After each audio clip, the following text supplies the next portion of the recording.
Welcome to the Visual Cast. I'm your host, Alon, aka Rem. The Visual Cast is a hybrid podcast where we interview some of the most unique, interesting, high-level, and exciting artists from all over the world. Entering into Season 2, we will be starting a monthly live stream to our paid subscribers. To join in on the live stream with Q&As, polls, and some surprises, click on the join button below. Your subscription will massively support our channel and bring us further to creating a community of like-minded individuals who love, create, and immerse themselves with the visual arts and the visual world. For those unable to join financially, don't worry. The episode, like all of our episodes, will be available on Thursdays for everyone to watch. And if you want to support us, like and subscribe and share with anybody you think will enjoy the podcast. I really hope you guys enjoy this episode. Now, without any further ado, here's the Visual Cast. The world is like a ride at an amusement park, and it's fun for a while. Some people have been on the ride for a long time, and they begin to question, is this real, or is this just a ride? And other people have remembered, and they come back to us, and they say, hey, don't worry, don't be afraid, ever, because this is just a ride.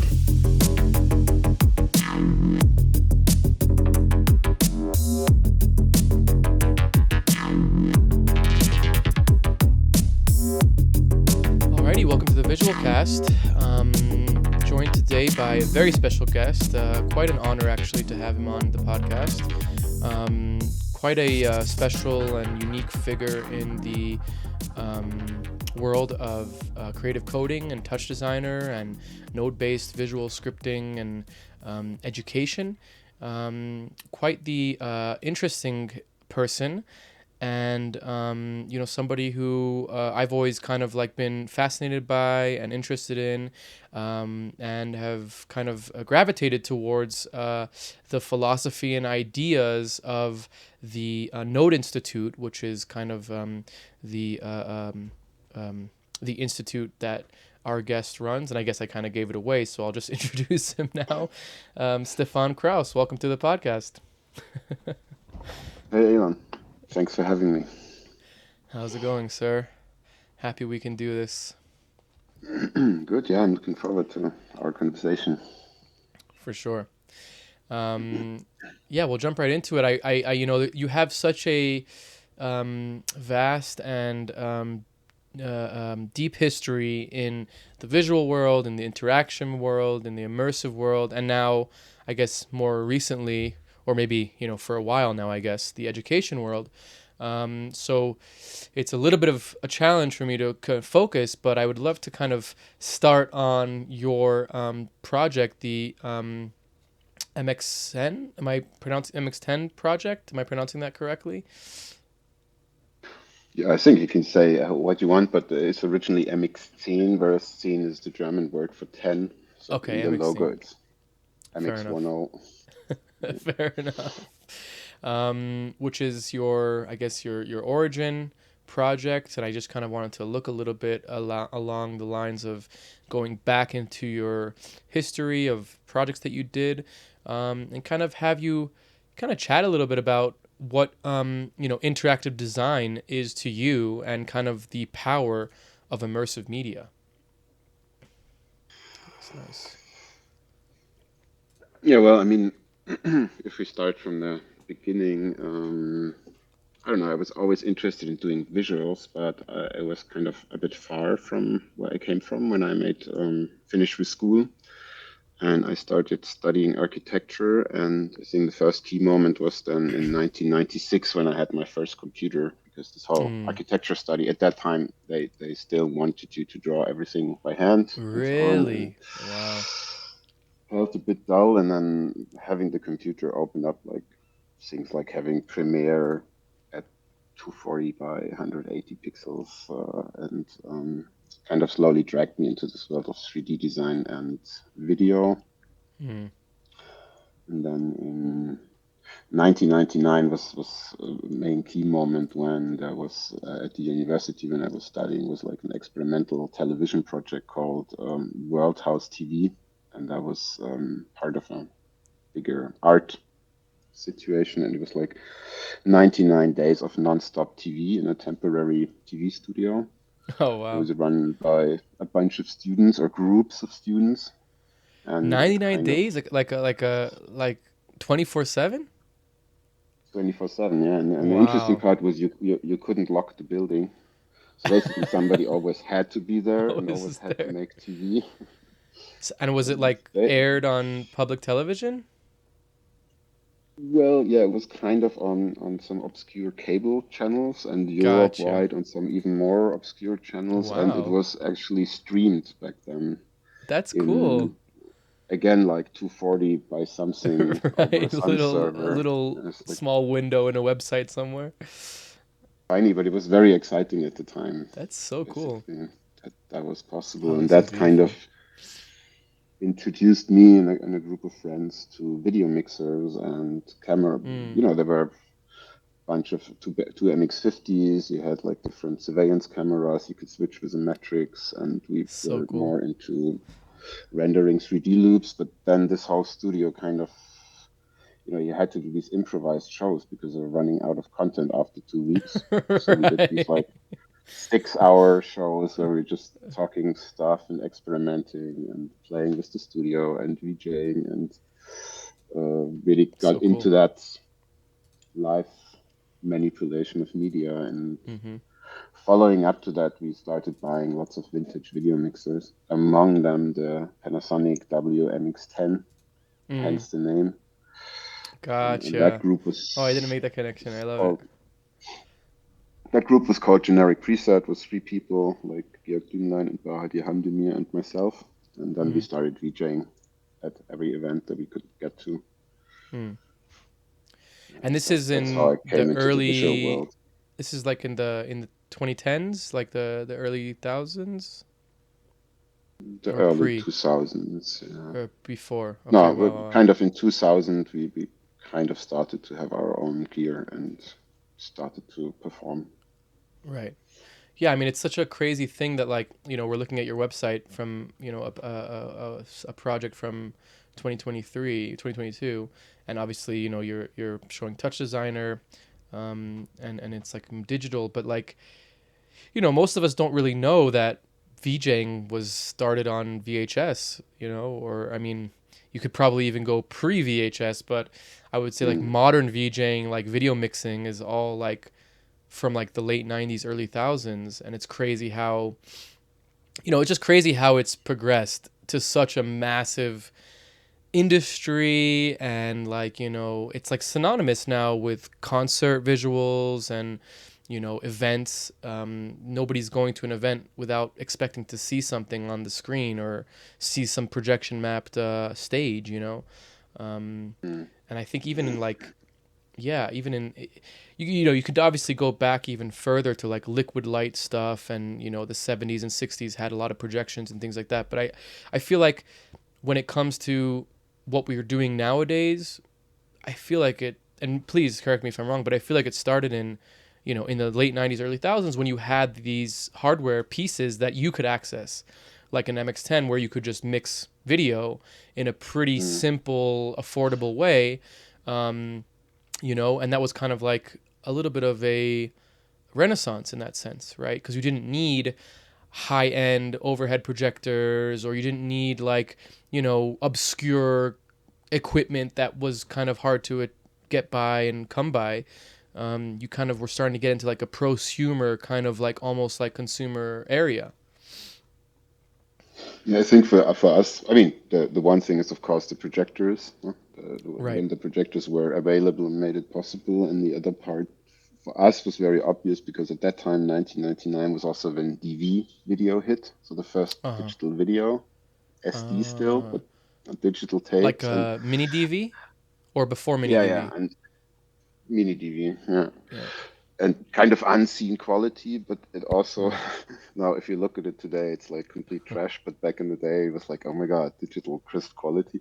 However, before mm, it was really VHS and SVHS, and you had these semi-analog mixers in our time. Like you had analog cables, but inside there were time-based correctors, so Digital. you could mix Mm, digitally and do superimpose. interesting. And through that digital video, those became kind of obsolete. So there was a chance to just buy them off eBay, and they kind of just lost their commercial value. Like Value, yeah. a couple of years before, there was still, if Interesting. you weren't like a professional studio, that was the stuff that you could use, and it was still expensive. And just around that time, that switched, so we could buy these things vintage. That were still not super cheap, but they were affordable, and Mm. you wouldn't need a professional studio with Blackburst, which was one step before that. So Mm. it was kind of the sweet spot where that stuff became possible, and a wave of VJing started. At the same time, you could do little things with Flash. You know, you could kind of play interactive, and you could play out to tapes from the computer, so you could render animation You and get could. them somehow on a VHS tape. Mm. Interesting. How would you do that? Like from a monitor like cable almost? Like There was a like, no, there was, I mean, there were early capture cards. So wow. basically, That's a friend wild. of mine had this card, and you render image sequences, and then it could capture it, and with a hard disk array, it could play it back onto a Did analog Dave. video output, and then you could record it to a DV That's tape or crazy. to a VHS tape. That's really crazy. I've never heard of that. Like like an old school capture card. Wow, that's really interesting. Wow. A So I guess capture in that digital, sense that it could yeah, take image send, sequences and put them in an MPEG codec, and then could then play out to an play it back. actual video output on that computer. And like my friend Right. had one, Georg, and the university had another one. So we were kind of on par on that end for a year or so. Must have been a you know, super unique time. I guess it's almost like a mirror to kind of where we are now, where there's like this massive boom and like not renaissance, but a boom of, you know, interactive media and like it's never been so accessible, right? With Touch Designer, with other systems, with hardware, anybody can make interactive media today, and it's like kind of like a really interesting time where it's so experimental. There's so many different types of people coming from different mediums into this place. I would imagine that back then it was similar, where you had this like boom of consumer hardware and people with knowledge and understanding of different things, where it's kind of like, oh, are you interested in video art or some sort of, you know, moving picture kind of thing, you know? And it must have been very exciting. Now, it was also the first hype around VJing, you know, Right, right, when people thought that's the next big thing, and that's like right. so cool. You get invited to festivals just to do what you were doing, and it was also the time when electronic dance music kind of broke through. Mm, I mean, a bit yeah. earlier, but these kind of things all came together, and the wall has just come down. Yeah, Mm, okay, 10 years before, but when we talk about now about that time, it was so full of hope, and all the mm, big problems seem to have been solved, kinda. mm-hmm. Yeah. So in that sense, Little it's did very we different know. from now. Little did we know that this is basically just a peaceful period, and the positivity and the energy and the positivity that was around was really great. Maybe that was because I was just much younger, but I think it was Right. generally the vibe of the time. A bit like, wow, there's a glorious future coming. We're just at the tip of it. There's computers, there's this internet Internet, that was digital, yeah. fairly new. 1996. I remember looking at like computers at university, and we were into 3D Studio, yeah, super future, and there was like this Netscape logo. I think for 2 years that I was already like really into 3D animation, I did not understand what is this about. Like, Netscape, internet. What's the Right. point? What You is know, it? Yeah. What's the point? Why? what is It's that? so fascinating. Mm. It's always like So interesting considering what to. has changed since then, it's pretty crusty. It's just in a lifetime, in like whatever 30 years. Um, yeah, massive changes have happened. Definitely, definitely, and it's you know, you have that context of where it came from and where it's going. I think is a pretty powerful context. You know, there's it's a good benefit of being old, I guess, is having that you know, you have that that historical context. Um, but it's you know, I think when it comes to the world that we're part of, and this kind of brings me into the the Node Institute here, which for those who don't know, and I'm sure Stefan will do a much better introduction of it.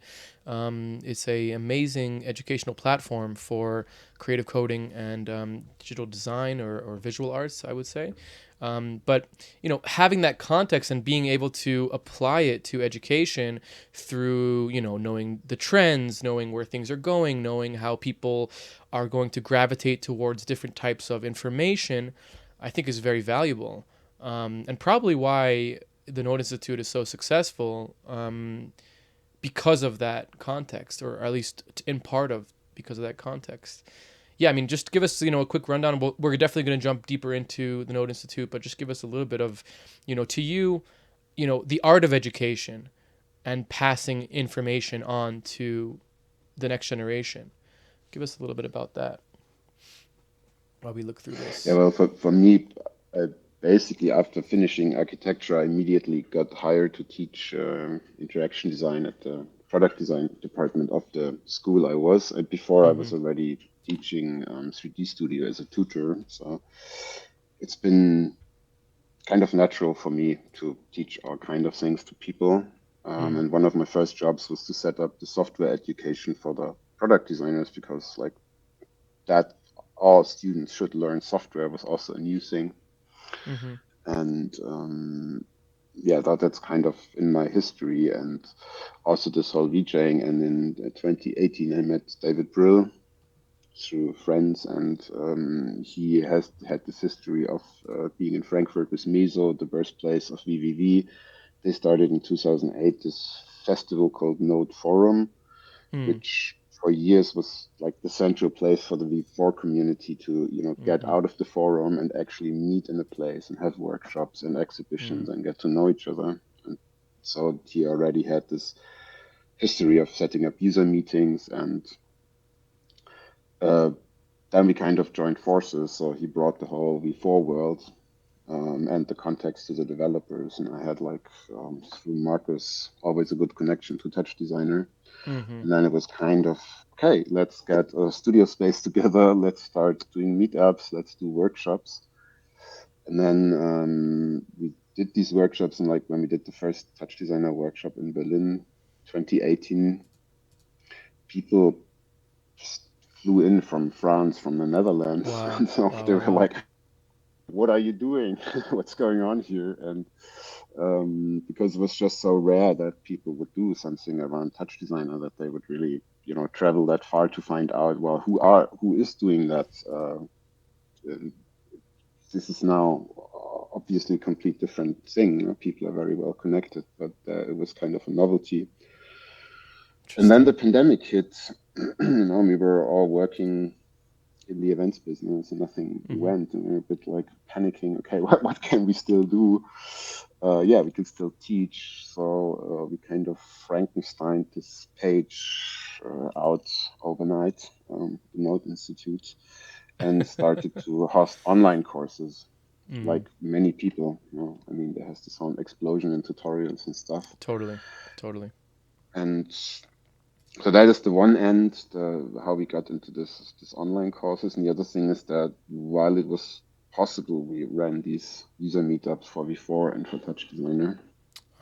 And especially Touch Designer has seen a huge growth in that time, and especially in Berlin. So it went from 5 people hanging out in a little smoky bar to now like around 100 people who come when we do these events. Amazing.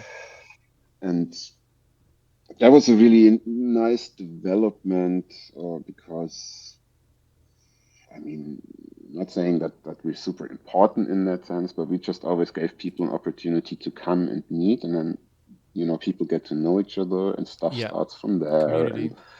And community. Yeah, it's just community building, and it's really rewarding, because we have excellent network of really lovely people. They're talented, they're doing great stuff. Some of them are famous, some of them are just getting started out. But the bottom line is they're all super nice and super respectful with each other. Yeah.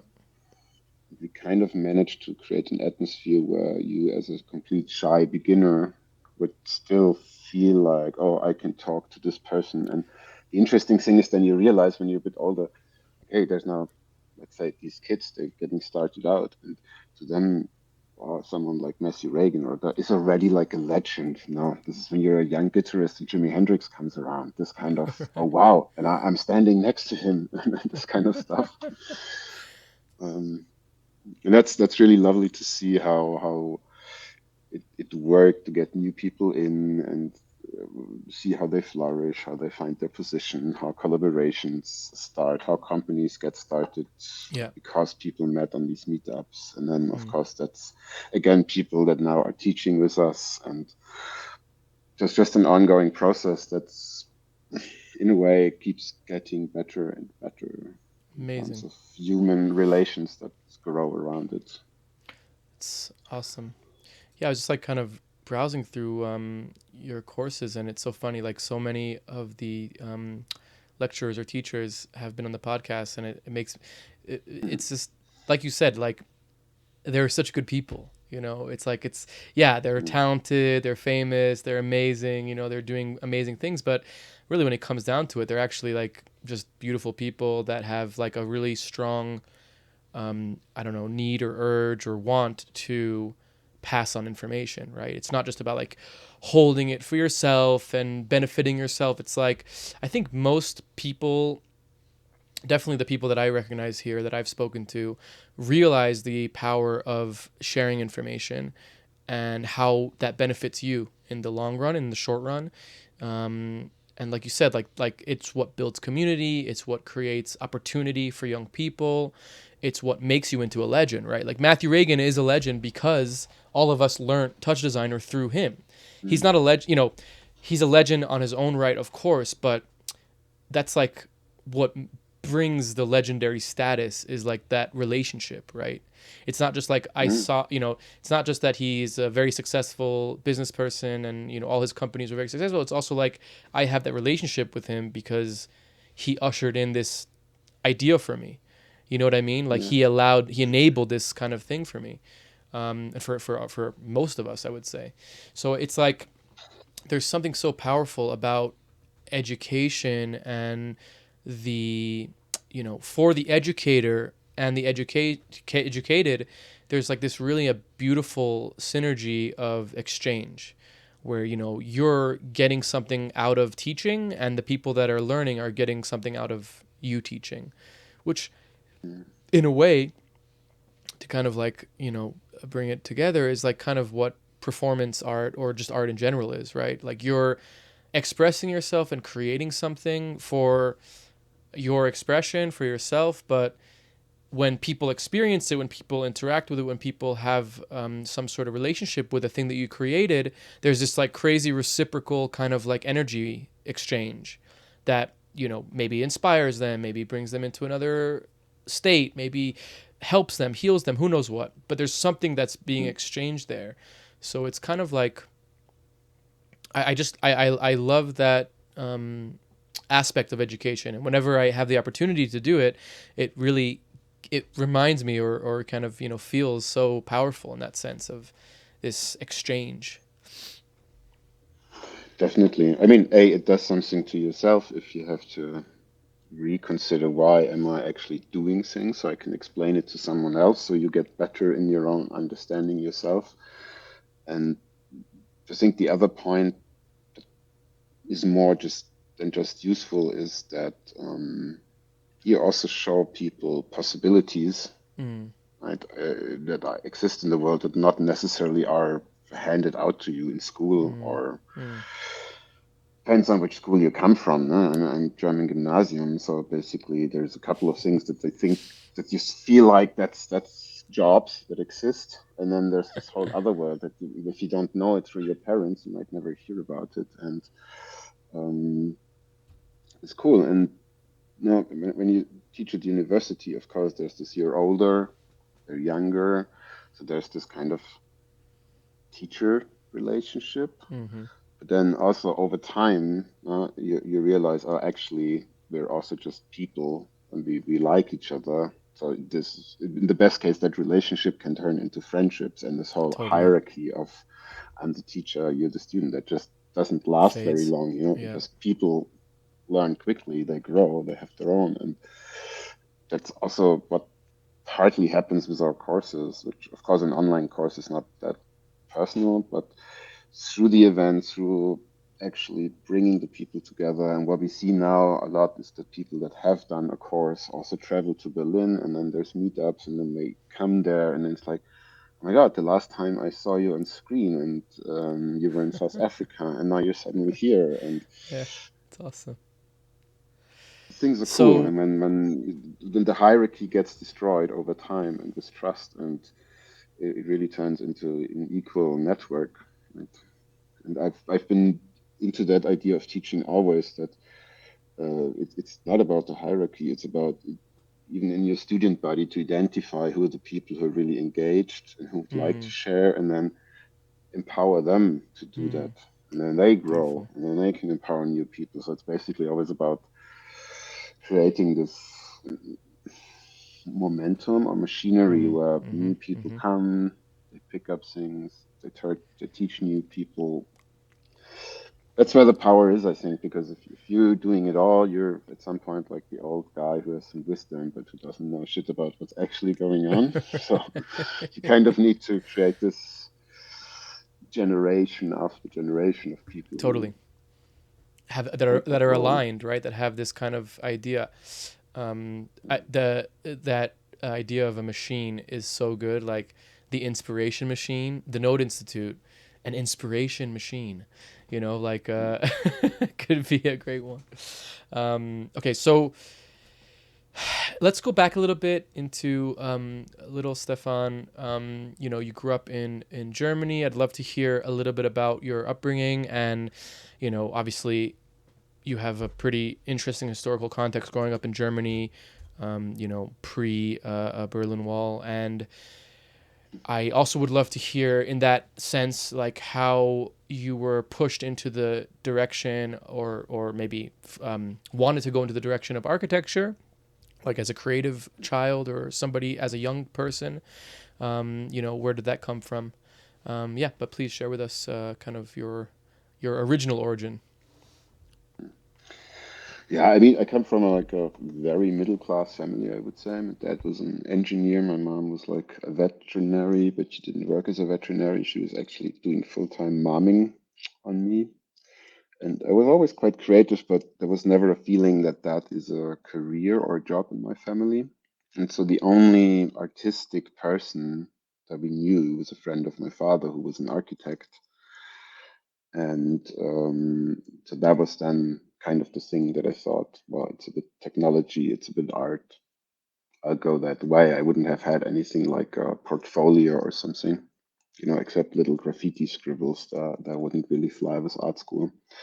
So that was my entry point. And I still think architecture is a great study, but like we said before, that was also a time of a big technological shift. So you could say that like more than 50% of the people who studied architecture with me, they went into web design, they're producing media servers, they're doing all kind of things that kind of emerged at the time that had one foot in tech and one foot in art. And it was like, I mean, now in Germany, you can study 100 million things like multimedia design, blah, blah, blah. It gets more and more granular with bachelor's and master's. But back in the day, you had art, product design, graphic design, and architecture. So, and that was, and then maybe some very special things like acting. Right. So architecture was kind of the common denominator if you wanted to do something at the intersection of art and technology. And so that was Interesting. the obvious choice. And then it was really through the computer that I found my own voice as Voice. a designer or creator. You know,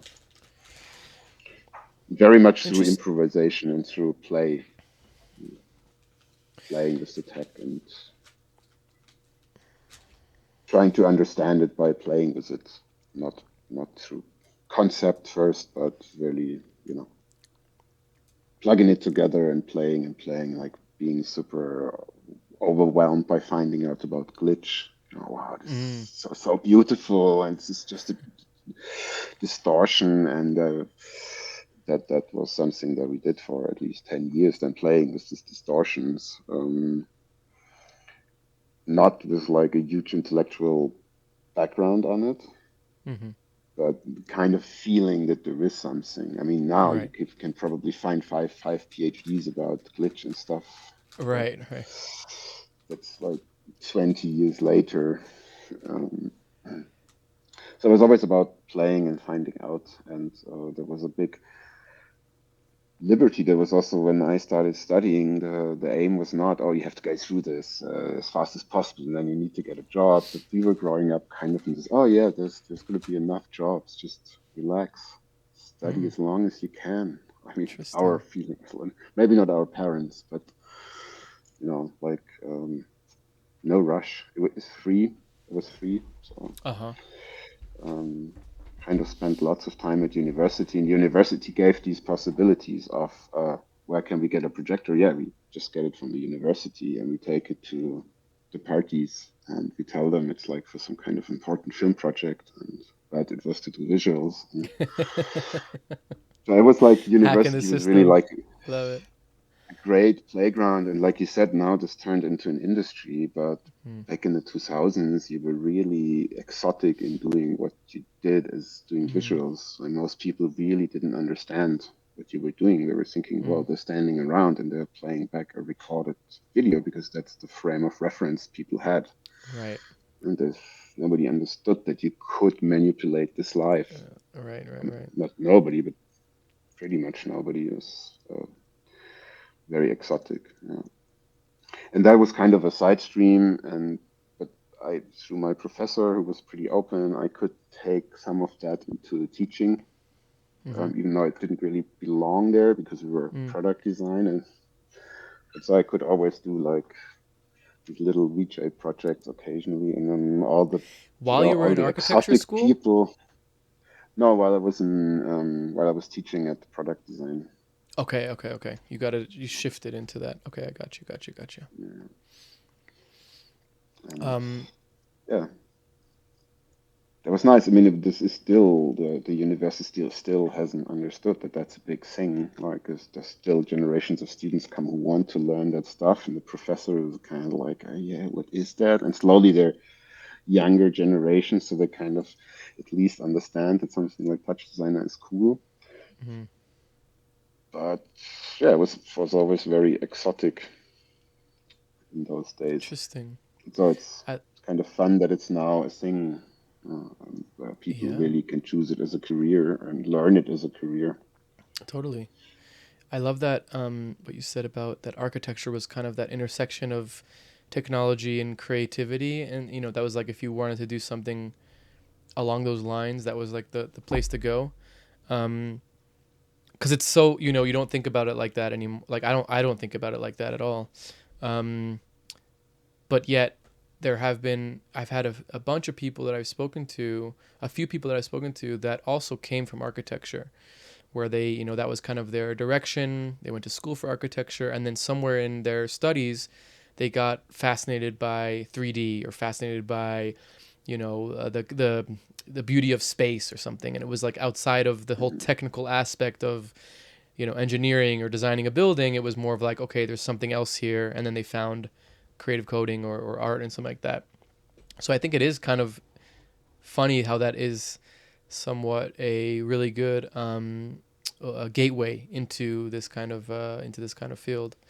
Um, Yeah, it is yeah. also because if you study architecture, there's the beauty of this old trade, right? And there's a lot of really good thoughts in there.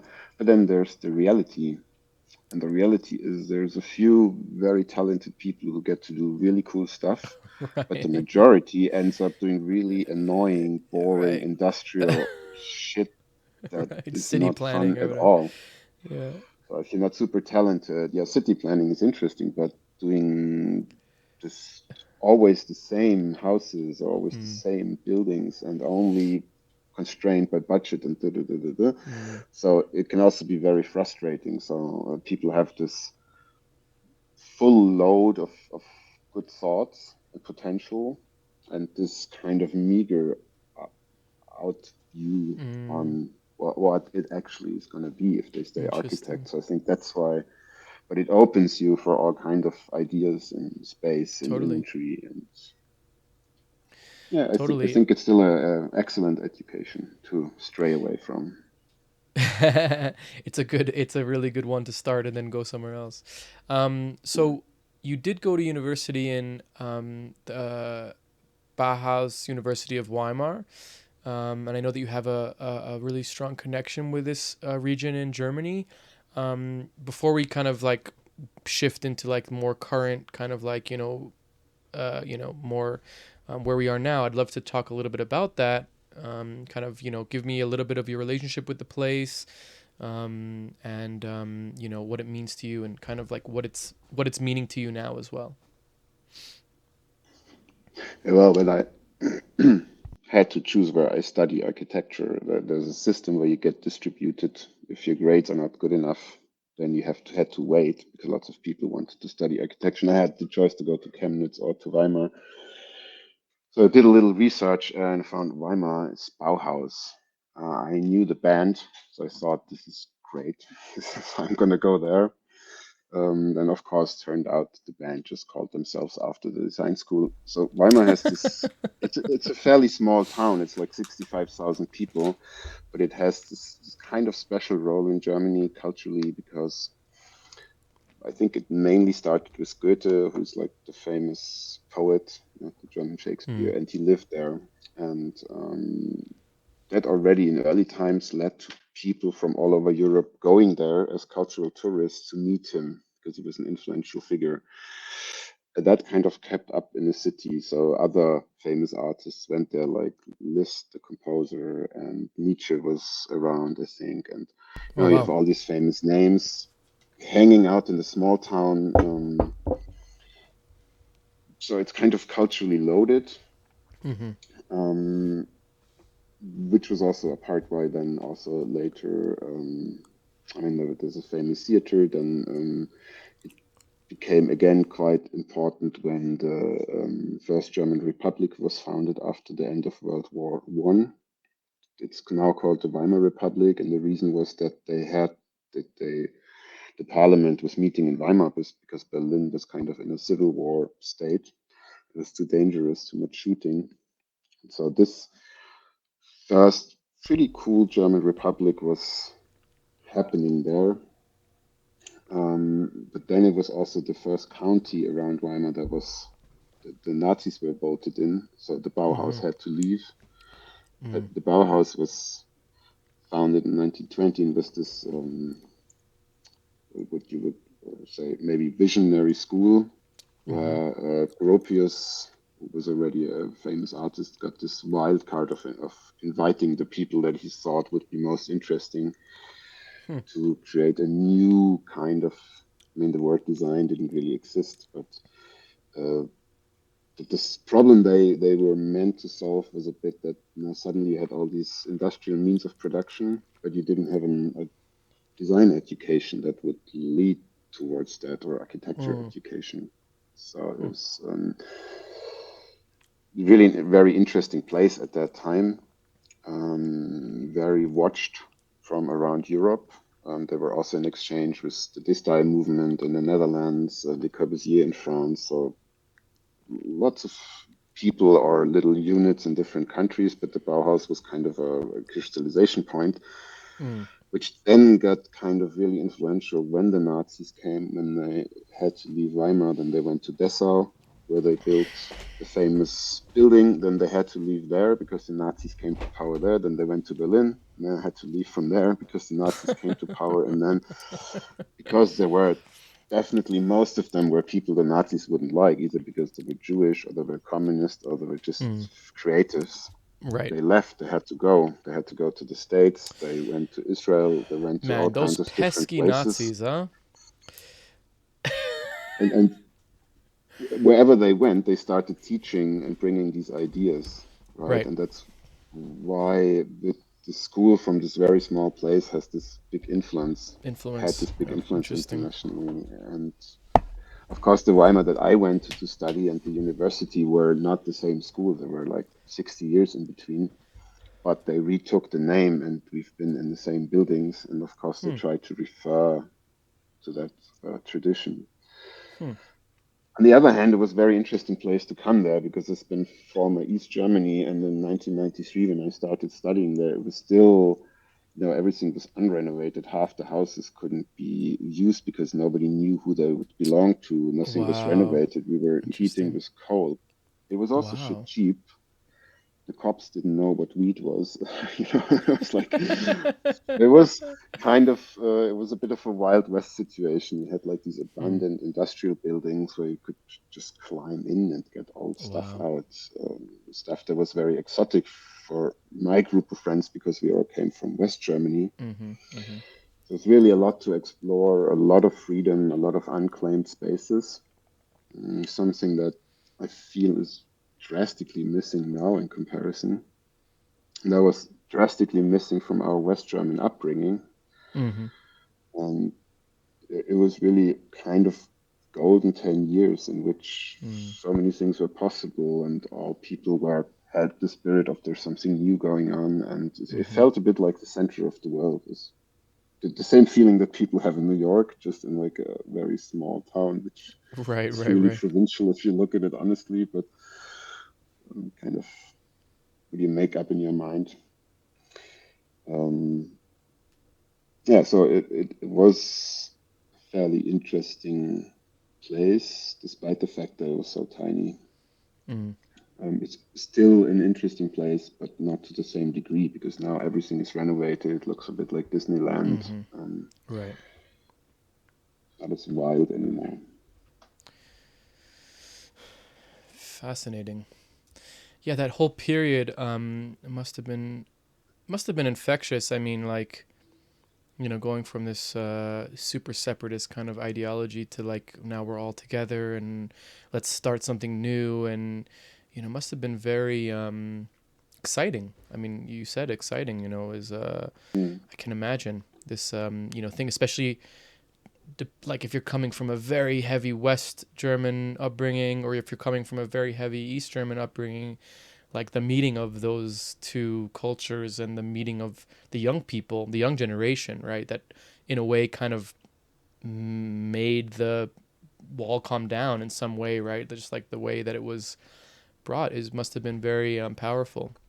I had Yeah, it was still people from two very different countries, right? I mean, one right, country doesn't exist anymore, but they had right. like a very different upbringing, and it was also a bit of a clash of cultures, but I always felt very positive about it. Still in Mm. Germany, lots of people never made. I mean, when you came from the West, you went to study in the East. Like all your friends would be like, oh, "Why do you go there?" It's Why like, would you go there, right? well, why would you go there? It's all Mm. broken down and da da da. But then you Interesting. went there. First, you thought like, "Oh my God, it's really broken down." And then you realized, "Wow, no, but that actually means freedom.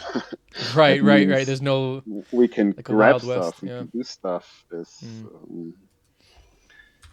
Yeah, and also I was understanding how people thought about that living in the GDR, living in socialism, and that of course wasn't the same that we got through propaganda the whole time. of You course also realized how much propaganda. I mean, the people in the East, they always knew there was lots of propaganda, whereas people in the West thought that's just we normal, right. you know. Though having this contrast, you kind of realized, oh, actually, we might have been just as brainwashed as they were brainwashed, as they were very conscious about it, and we were not. Exactly. That was a Yeah, bit. I think it's such a mind fuck. I was talking to Thomas Mann. He's the developer of Tool, Pixter. I don't know if you know him, but he grew up in East Germany. He's maybe around the same age as you, maybe a little bit older, a little bit younger. But his perspective was so fascinating. Of like, I don't want to get too deep into it, but it was just an interesting and fascinating perspective of like going from east to west and like what he was told about the west before the wall came down and what he saw with his own eyes, and then after going into it and seeing it like with his own, with his properly seeing it and being engrossed in it. It's such a fascinating period in time that I think that is like in the modern world there's not really much like comparison to this kind of like extreme thing. You know, maybe in 20, 30 years, you'll have kind of a similarity with, let's not get into politics, but, Gaza, Israel, maybe there'll be some sort of like extreme, like, look at the difference, look at what it was now, look at what it was now, look what it was, or maybe like North Korea, South Korea, something like this, where it's like there's such a heavy, extreme view, and then separatist, like they're so separated from each other that everybody's brainwashed. You just grow up in this kind of like ideology or reference, and you don't know anything else. And then when you go and see that other thing, you're like, oh, wait a second, something is a little bit fishy here. I was taught something different. No, I think the situation is the same a lot here, and it's just having experienced that firsthand, this what they tell you and what it actually is, and then what people's lives were actually like, or what they tell you about it, is still the same when you travel, right? You have a certain Right. idea about It's true. place, but It's true. it's different when you're there. You should really trust your own eyes, and I think we have this now. I mean, you say Israel, Gaza, you could say the West and Russia, you Yeah, have North totally. Korea, you have all these narratives about how these places are. And yeah, maybe North Korea is really that horrible, but maybe it's actually not that horrible. I don't know. North Right. Korea is an extreme case, but there's this interesting documentary about this Slovenian art rock band, Laibach. They get invited to do a big concert in North Korea, and they completely don't understand why. Maybe because the North Koreans want to show their people how actually super crazy the Westerners are. Right. But Right. then Right. it's quite interesting in the documentary because they get there and they slowly start seeing that, yeah, of course, there's all these horrible things, but there's also like a whole other sense of community, and like every Mm, decision has to be made by 20 people, which makes it really mm. difficult to put a show on stage because like everything kind of has to be in a consensus. And Right. Right. Right. and suddenly it's not only that official narrative of everybody starving, but Totally. other things show up, and there's suddenly also visions of, oh, but that's actually quite beautiful what they're Right. doing. Right. I'm not saying that there's not enough horrible stuff, but we cannot really know. We You can't just know. this thing, having And if you, experienced these things firsthand, makes you realize that, well, they're all in this information bubble, and this information bubble is quite, it has an agenda, intense, it has and an agenda for sure. you, I mean, you if you cannot showed people, 150% trust stuff. no, you can. If you showed people videos of, homeless people in LA, you could easily make that a narrative of like, look how bad it is in America and look how terrible the West is. It's like, what are you showing? What are you putting the headline as? Is going to always be kind of like what it is until you actually go there, Yeah. and then okay, you talk to people, you experience things for yourself for sure. Or even you don't necessarily have to go there per se, but read people that have gone there. You know, Mm. get interested by like watch a documentary about it, somebody who had an experience there or something along those lines. I think it's way more valuable than just reading the headline or like listening to the government funded news organization, which is Yeah, kind of yeah. like where we are right now. It's really, and it feels like it's getting worse, to be honest. So the Totally. level of propaganda that Totally. I experience from German media is a different level than it used to be even in the Cold War, I feel. Yeah. I mean, I feel like the internet or social media would be like Goebbels' wet dream, right? Like being able to like obfuscate like propaganda with like social memes, like that's so powerful, right? Like being able to like look at your feed, Yeah, it's yeah. so nice and Mm. fun, and then it's like some fucking mind control crazy shit. It's wild. It's wild.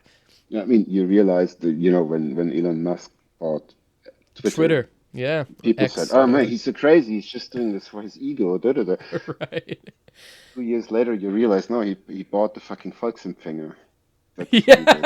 for sure. Volksempfänger was this radio that the Nazis pushed because they knew That's that great. having mass media in every living room gives them crazy access. The Crazy. parallels are frightening. Yeah, they're Yeah. there.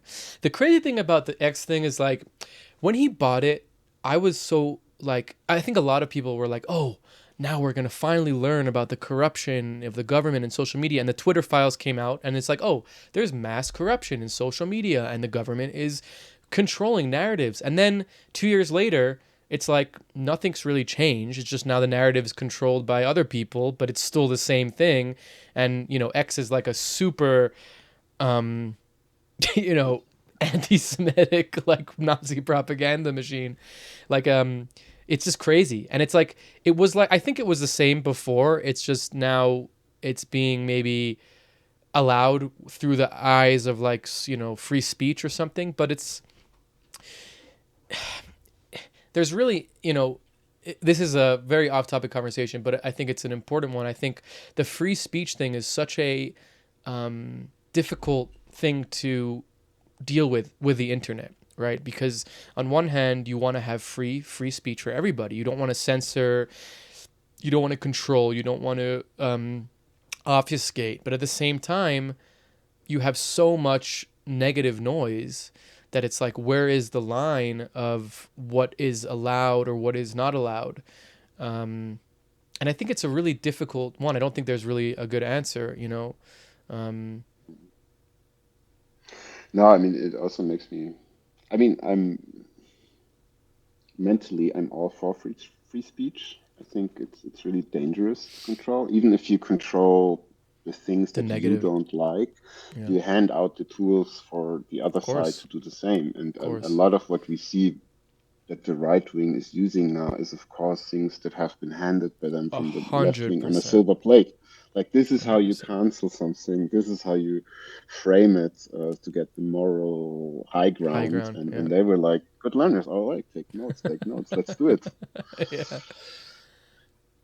But I also see how, I mean, I think it becomes, if you talk about grown-ups, then you have to say, well, they should be able to make their own choices. But Mm, where it becomes very difficult is if you talk about minors, right, who mm, now grow mm. up with social media. You see Right. the damaging influences has on them, Mm, totally.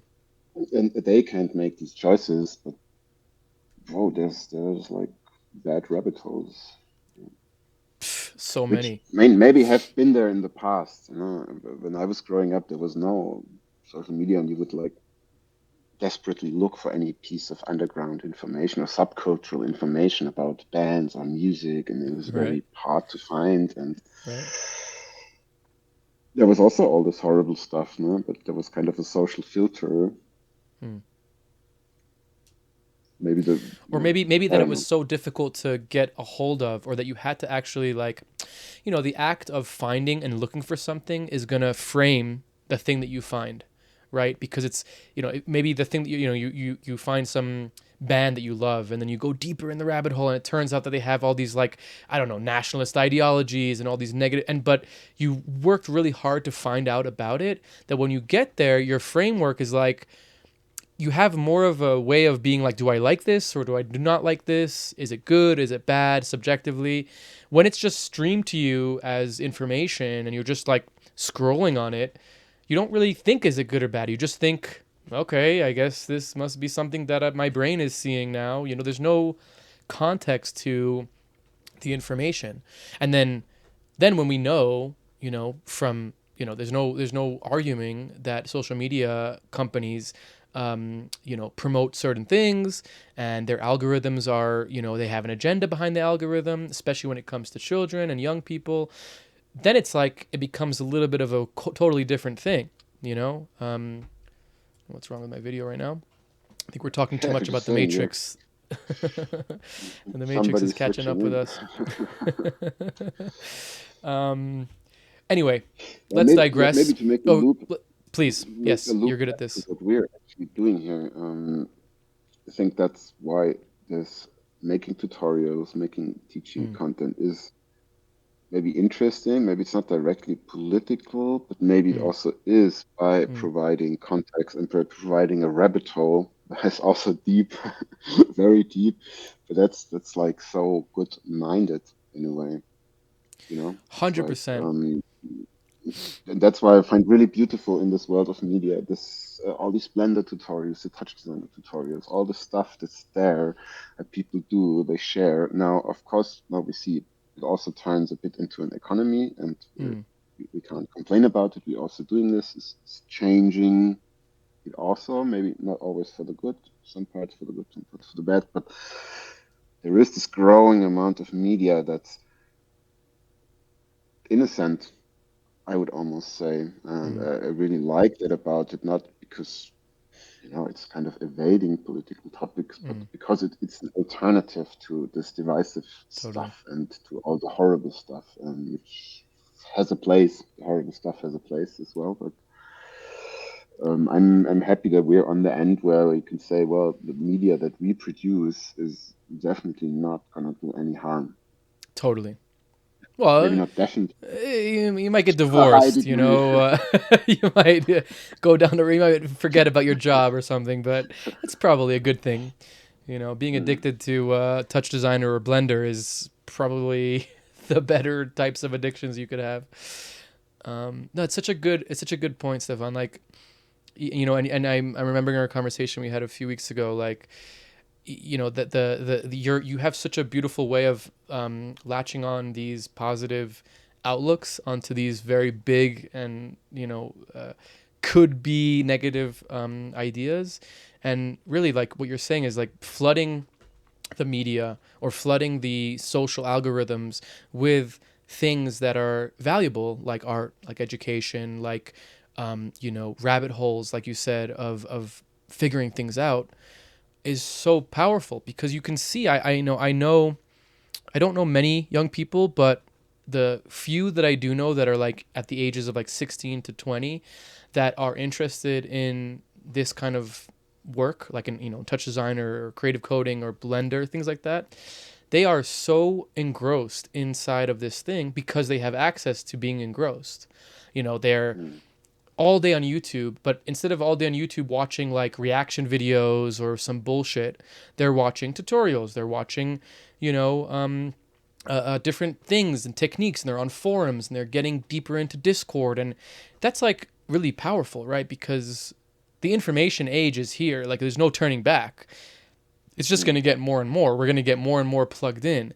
But what are we going to be plugged into? What are we going to be allowing people to, not allowing, but what are we going to give people the option to plug into? And that is really true. Like, as artists, as educational people, educators, we have a really big responsibility, or maybe just like part of what we're doing can provide a lot of healing, or maybe like an alternative to all this negative aspect of what's going on inside of the media sphere.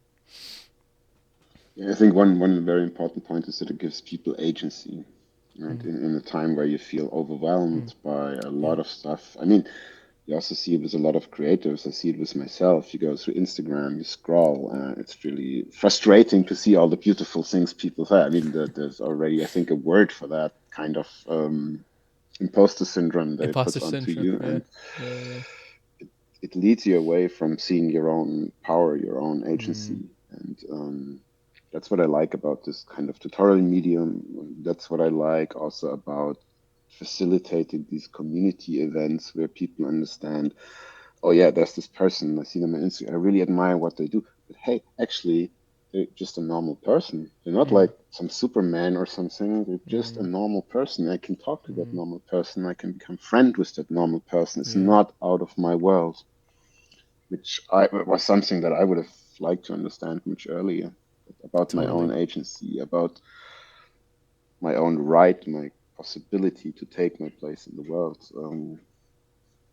Something I wish my school would have teach me much better in hindsight. Interesting. Crazy how much they fail sometimes at that. Okay, so shifting a little bit before we get into your set here, I'd love to talk to you about the great and powerful touch designer, and kind of your sorry for blasting you with that, your introduction into touch designer.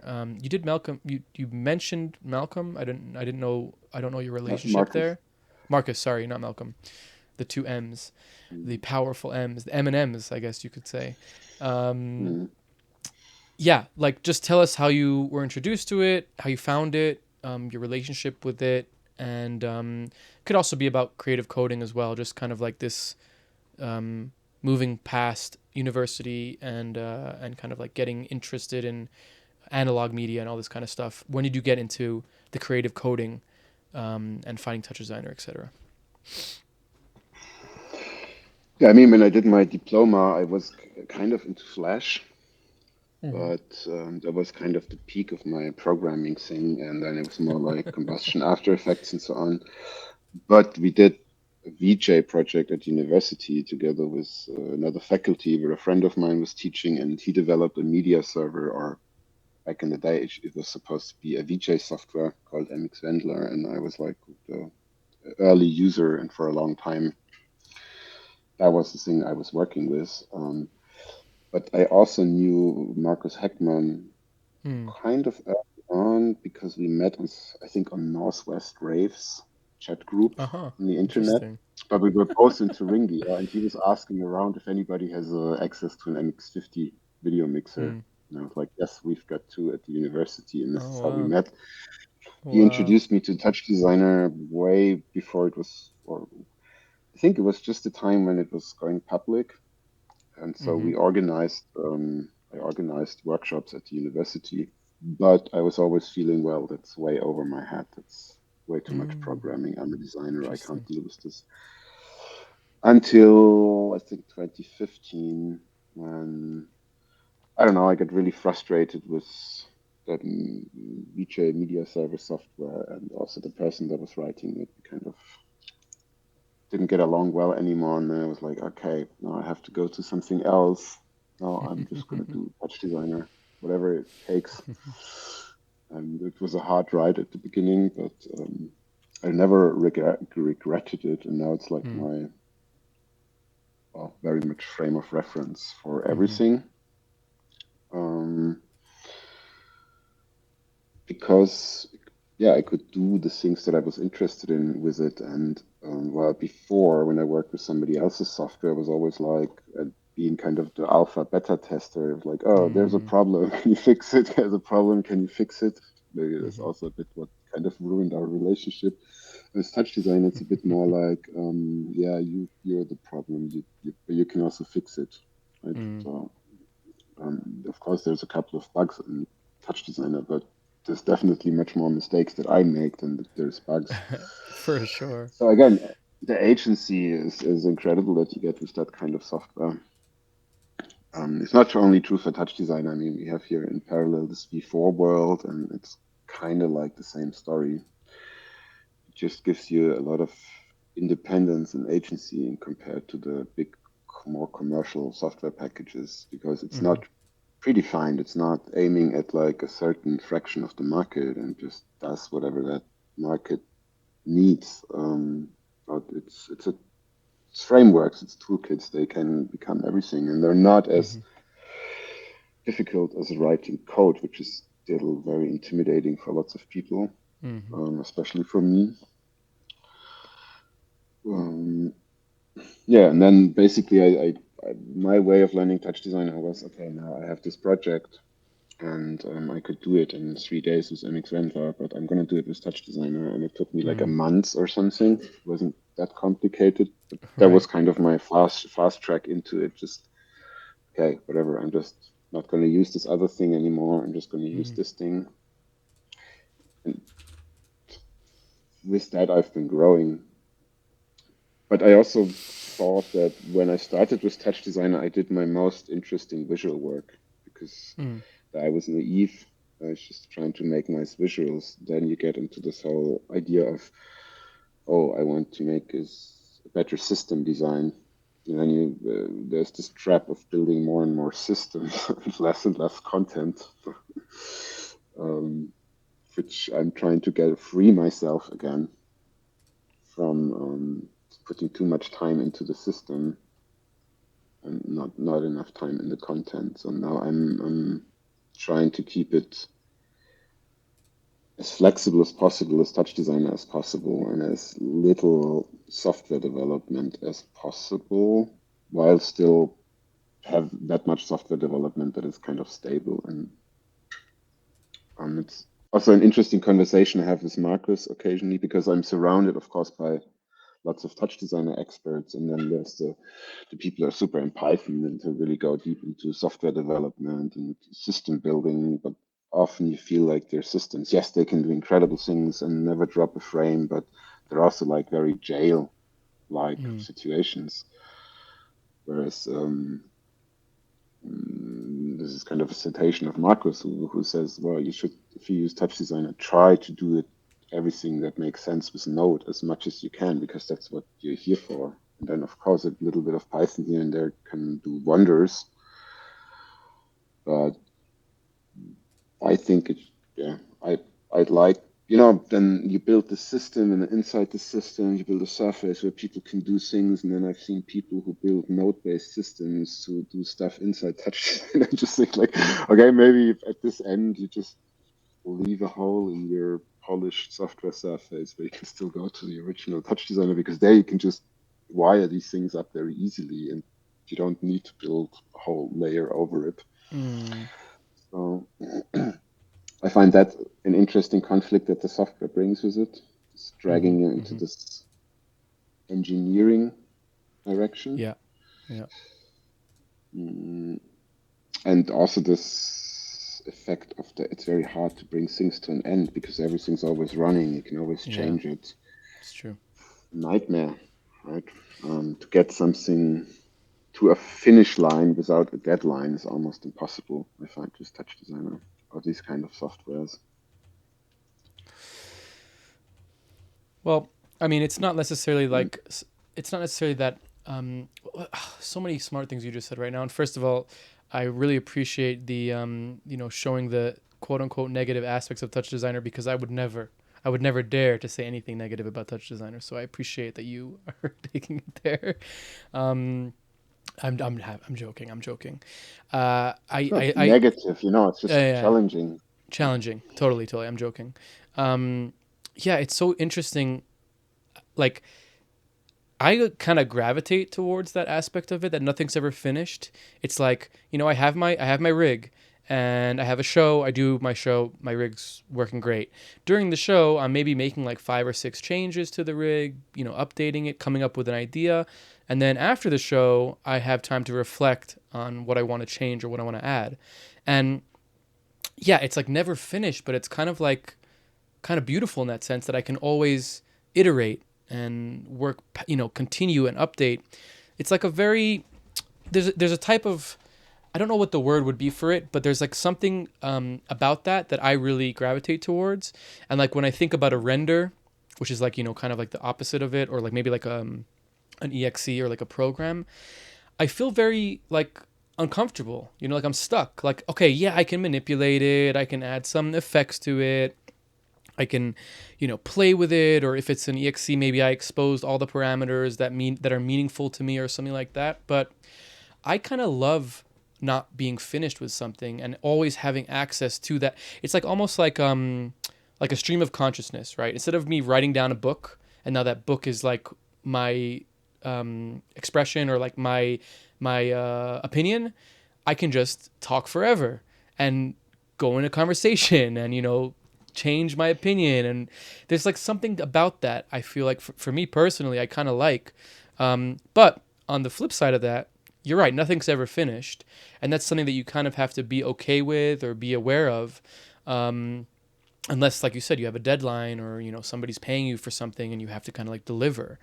And just to tie it in a little bit to like productize, like in Magic Box, the company that I work in, I've been developing a UI and UX and kind of system for that product. And like there's periods where it's okay, we're finished. Let's use it now in a production. Let's test it in a production. But then it's like every once in a while where I do have an idea or something, I can like take that thing and sidebar it, change it, and then bring it back into like the finished thing. And I guess it's like kind of like, whatever, that's like product design and like, in general, that's kind of how systems designs work. But with Touch Designer, it's just so much more freeing in that sense that I can, I don't have to like go back and compile it or go through, all the references. It's like just something about everything being in front of me, even while I'm using the thing, is very empowering to me personally. I'm sure that many people find it the opposite, maybe like, that it's kind of too much and overwhelming. But yeah, I mean, that would just be my kind of back to that. To bring the positive. defending touch Or design. maybe I've been promoting touch designer over such a long time that now if you ask me, I'm coming up more with Yeah, the you're challenges that jaded. I've You're identified jaded. on this journey. Totally. But no, of course, all these beautiful things are true. And when I started with touch design, it was very much like a male nerd thing, with very few exceptions, and the aesthetics were not that great of most stuff that you saw, and there was very little designers in it.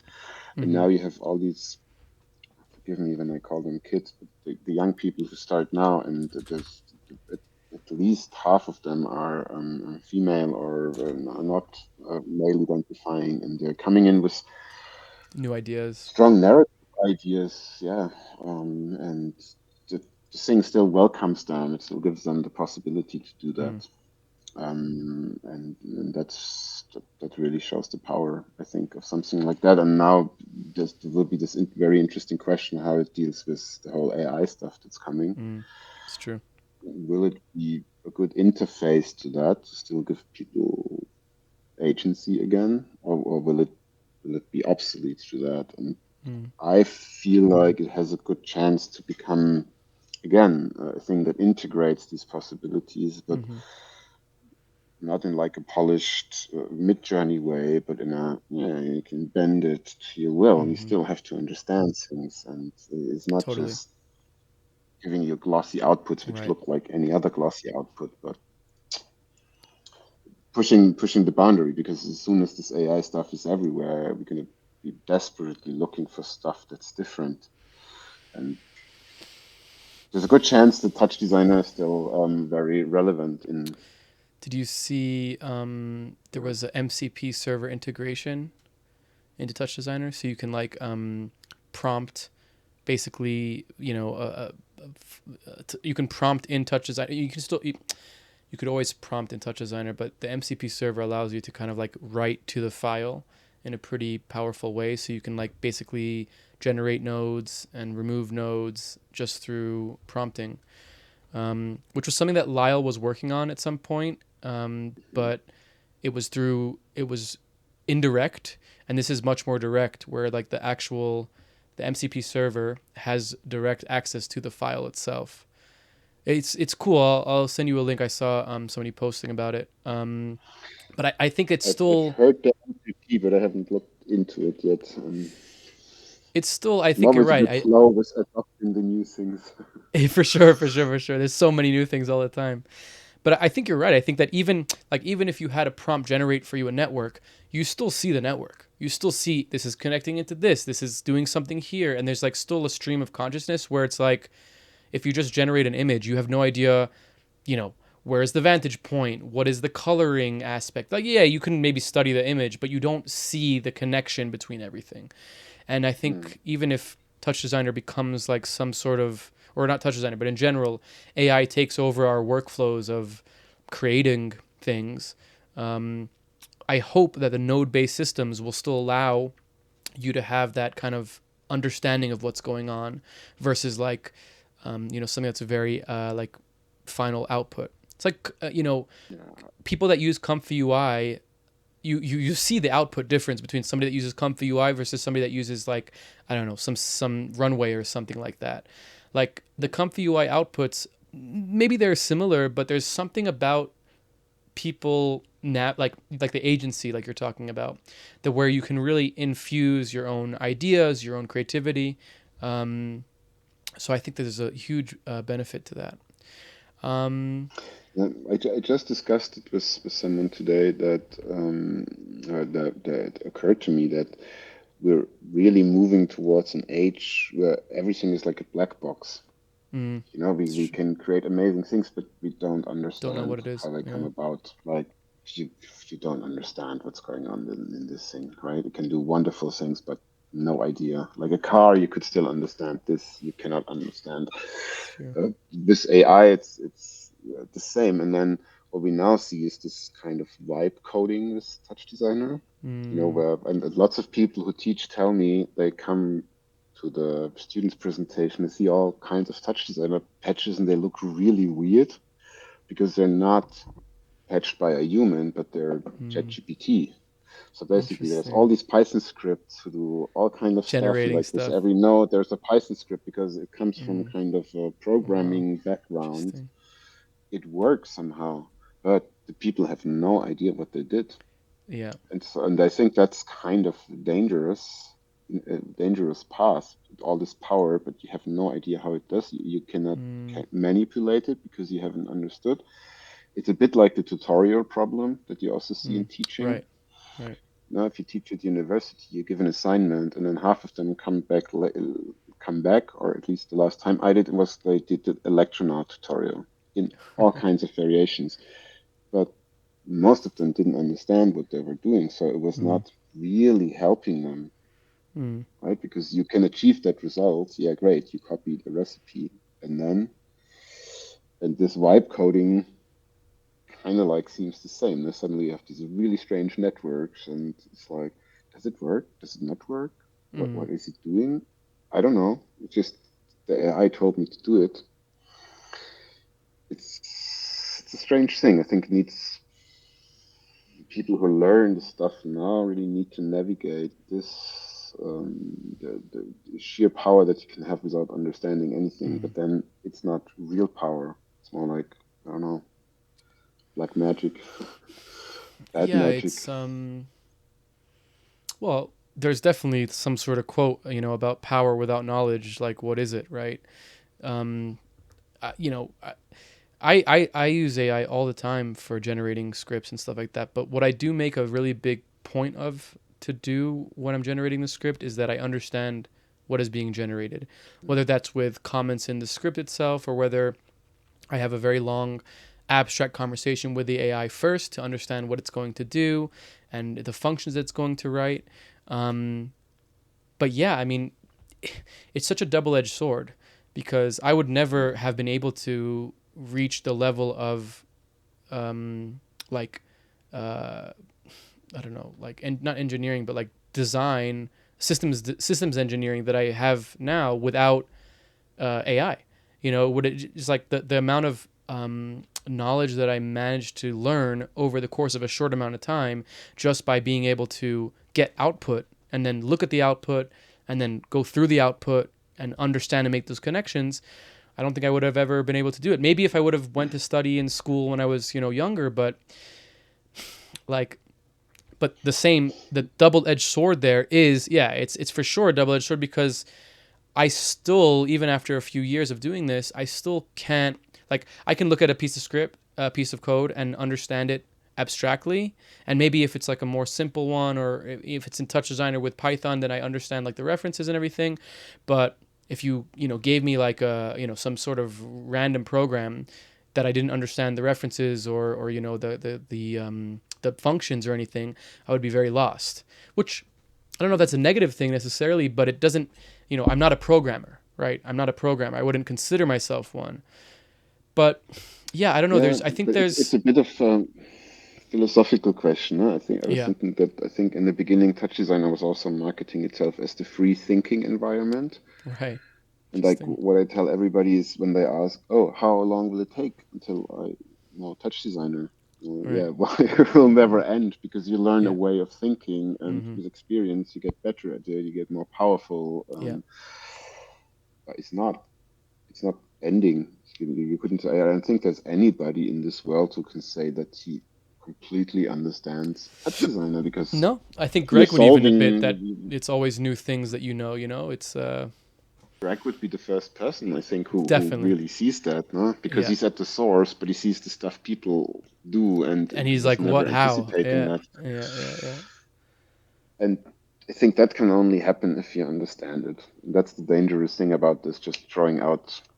Like you said, I mean, the cool thing about AI is probably the dialogue. I hear that more and more, that in having that partner that maybe you couldn't afford as a human, this Right. all-knowing human sitting next to. That's interesting, but not just following the lead and not No. understanding, not No, making the extra effort to understand what it tells you. totally, totally. And the context, right? Like I have a decade's use of Touch Designer before I'm going to now prompt scripts to, to figure things out, which gives, not me personally, but it gives a big benefit to the like the educational aspect or the learning aspect. Because like you said, if you're just jumping into Touch Designer, you're just generating scripts, you don't understand that these few nodes do something, right? Or even if you do, you didn't make the pathway in your brain. Like it's the tutorial thing. You're right. It's like, yeah, I can watch a tutorial and I can get that information and now I know a technique. But do you only know the technique really when you've made it from scratch, from the beginning to the end, with with an idea in hand. Like, Mm. you know, okay, I watch a tutorial, it's really beautiful, and I'm like, oh, I want to learn how to do that beautiful thing. But then, like, the next level of that is like, I have a beautiful idea in my head, and I want to make that beautiful thing. Okay, that tutorial taught me a few things. Maybe I can pull some things out of it, but really, you're kind of like coming at it from a different beginning. You know what I mean? So, yeah, maybe Touch Designer, maybe Derivative need to put like a lock on the Touch Designer. You have to log X amount of hours before you can use AI features. I don't know. I mean, people I'm will joking. understand it's our responsible as teachers to, but I realize that now that this is something that we have to address in our future touch Yeah. design beginners courses to kind Mm. of say, people, well, there is this possibility, but But it's not without dangers. And if mm, you only do that, you're not going to learn what you want to learn. You're not going to learn problem solving, which is in the right. end, you're going to just create a huge dependency on something that you can't control. And that, frankly, somebody else can pull out from under your feet Totally. any Totally. moment. Totally. That's the And other also maybe thing. Touch Designer is not the right environment, right? Because if Touch Designer was developed and engineered as an open-ended framework to create, like you said, like the idea generator, then maybe it's not the best place for you to implement, Frankenstein scripts and, some things that you don't understand, like white coding, like you said. Like you have to have the context first. Otherwise, just go to an IDE and just like do whatever you want. There's no real reason to have that environment, really. It might even be hindering you. Um, okay, so I have a few more things that I want to talk to you about, but let's shift to your set now, and we can bring them back after. All right, so we're gonna jump into Stefan's set. We're gonna do a little bit of a overview and look at a few things that Stefan wants to show us. So, take it away. Yeah, I mean, we discussed previously if you should jump into some touch designer project, but to be honest, like recently, Node Institute has taken up almost most of my time, and I'm not really prepared to show exciting projects. So I thought I'd just talk about the things that kept me busy for the last 3, 4 months, and that's of course setting up the summer season. So we do teachings in seasons, and maybe I give a quick overview how we structure things. So we have every season we have a touch designer beginners class that's run by Nima Gazistani, who I mean, one of my best decisions because I wanted to do it. I realized is organizing this stuff and teaching everything at the same time is not good. And Isabel sent Nima our way. Said you have to visit the guys at Non Institute. We had a really nice conversation, and ever since he's doing this course, which is super popular and super lovely, and it's 12 weeks consecutive, um, putting a lot of emphasis on the fact that people should understand the basics to be able to then dive into the world of tutorials and then own stuff and understand it and be, understand the concept behind. Um, that seems to work really well for people. And then we have the professionals, which is basically a collection of short courses, 3 hours of people that we think are experts in their field, known or not so known, who bring across certain aspects in a very condensed way Like we press as much as possible into these 3 hours, knowing that it's recorded, people can come back to it later. So it's not a pedagogically very soft approach. It's a very let's get as much as possible into that. And so we're very privileged to work with really cool people, like Vanta, who's always doing our GLS introduction. Darian Brito is going to talk about POPs. He's also been Nice. working on examples. Oh yeah, I'm definitely joining that one for sure. Dan, who's really Dan the man. cool in the way he integrates Python Touch Designer, and super excited to have Minion Boton on board, who's Nice. going to talk about how to take actual biological research data and turning it into beautiful Wow, visualizations. that's cool. I don't have to introduce Lake, of course. Of course. Supermarket Salad is going to do an exciting Nice. thing. And so some people, before we called that the touch designer intermediates, beginner Mm-hmm. intermediate, but we changed the name to professionals, which had some irritation because people think, oh, now I have to be a pro to understand that. But I think it's a bit of a abuse of the word pro because historically professional means that something you earn money with, no? The amateur and the Mm. professional. And so the aim is not that you have to be a super pro in the immersive headquarters sense, but you're professional in the sense of this knowledge will help you to actually make a buck as touch designer. If you Nice. want to make a living, that's good stuff. But the thing that I'm most excited about, or two things, is our creative masterclasses. So Mm. this season we have 4. We have done 3 so far, and the basic concept is, maybe I jump here to the news section because here is the post. I just released them yesterday, no, Friday. It's quite a rush. So what is a creative masterclass? So it's a bit of a case study, right? So it's a 6-week online course, Mm. and it comes from the idea that um, we wanted to collaborate with locations. It started basically with the Kunstkraftwerk in Leipzig, which is a big immersive space. The idea was, how can we make a course with that place, like giving people the possibility to learn how to make content for a big immersive Mm. space where they can't be, because we do online teaching. We sell to all over the world, like over 70 countries. Good, a big part Germany, big part Italy, big part the UK, but then really everywhere, like Mongolia, China, Saudi Arabia, Wow. Israel, South Africa, South America, Middle Mexico, and so on.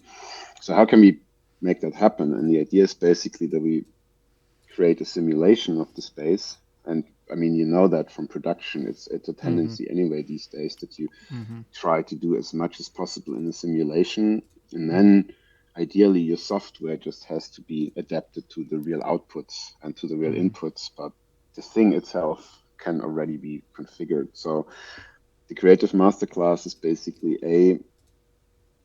we have this worldwide group of people who develop their own work, and that's Mm-hmm. also tackling something that we talked about before. This people do a lot of tutorials, but they struggle with, how do I actually finish something? How Yeah. do I turn this into an actual product? And of course, if you work for money, then you're forced into that, but the stakes are also quite high. So what we do is create this case study where you create on the simulation and the guidance, and it's very much a dialogue format. So you develop your own idea and we give you feedback. Technically, yes, but the main point is about, what is a good concept? How do I navigate that concept through all the compromises that reality wants from me? Mm. Um, and in the end, then all these people, or at least the ones who can afford, come together to the actual location to experience their work in the location. And what that has done, and that's why I want to do more and more of those, is that you see it really works well for people in the sense of they really get a handle on the things they've been struggling with before. Mm. They develop a relationship with each other. And then when they come into the actual venue, and that's always the point when all these people arrive somewhere Mm-hmm. and meet, and they hug each other. It's like, okay, Mm. you're a long not seen friend that I've been already going through intense times, because it's a lot of work. Like, it's not just you sit 3 hours a week in the class and get the consultation, but you have to work all through during next to your work or your studies.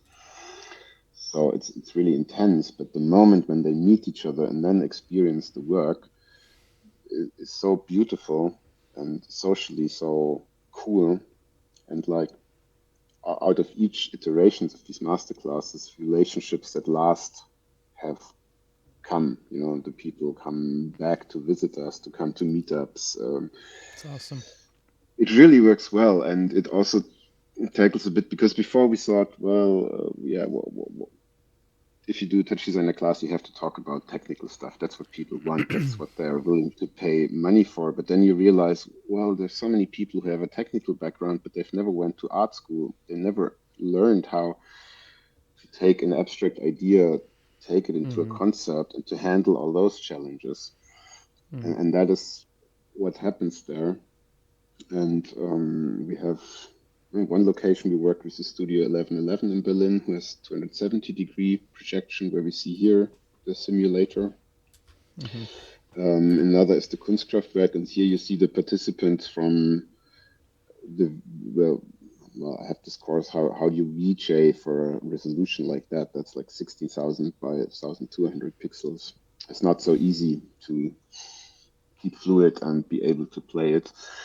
And these are the people. It's a selection of the people who worked on that 6 weeks, and then we had them VJ during the TD event in front of like Greg Isabel, Marcus Malcolm, the whole crew, and like all these, YFX was there, and like the best touch designer people in the world were Mm. gathered, and the newcomers could VJ for them. So that was, That's awesome. yeah, just very, very rich moment. And so the new things that we have now is like the second iteration of that immersive feature performance, guided by me, again for Studio 1111. And in parallel, we run a course for full dome production, where full dome, of course, is also, nobody has it at home, but you can simulate it in Touch Designer and other software. You can see it through VR. And Mm-hmm. we found a dome in Berlin that is willing to host us then, where people can come together.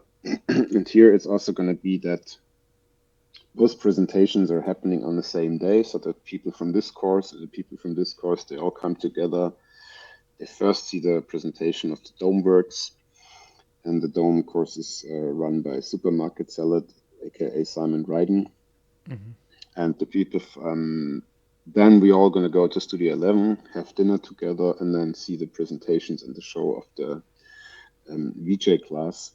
And Simon is probably going to do like a little AV performance with a local audio Nice. artist. And I'm so excited about it because I see how good it works for people and how Mm-hmm. nice it is on a social level. And also because it, again, facilitates this thing that kind of gets lost with online education, this real life Mm. contact and this building real relationships. And another, the things that are already running now, so these are going to start in July. The things are running now is also super exciting. Amir Bastan, who works in Linz at the Creative Robotic Labs, does a creative robotics class, Mm-hmm. Mm-hmm. where people, because he programmed like also a robot simulator, Oh wow. where it's called Bukaru, and you can kind of control it from Miss MQTT, OSC, whatever. And you can kind of control these virtual robots. But again, you work in a simulation, and then whatever you do, you can connect it to the real robot. So Mm. he's going to ship like a Spot That's so cool. robot, and then there's people from University Mainz who just join in the class, but they're going to bring their robot, and we're going to show that in a place called canopy studio run by our friends, like a project space. And so there's going to be the presentation of the creative robotics class, where it's about how can we use robots to create art or in a performance. And in parallel, we have the new media dramaturgy class with Helin Ulas and Belgium Yavuz, which is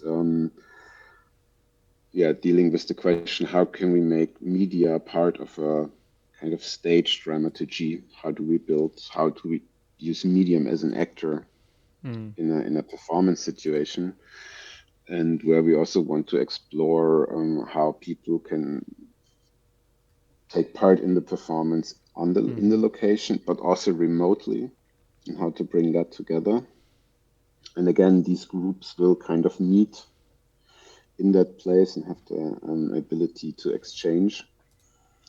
And we don't get hundreds of people, but we get super diverse people. So in the creative robotics class, we have people from an actual robot engineering background, who Wow.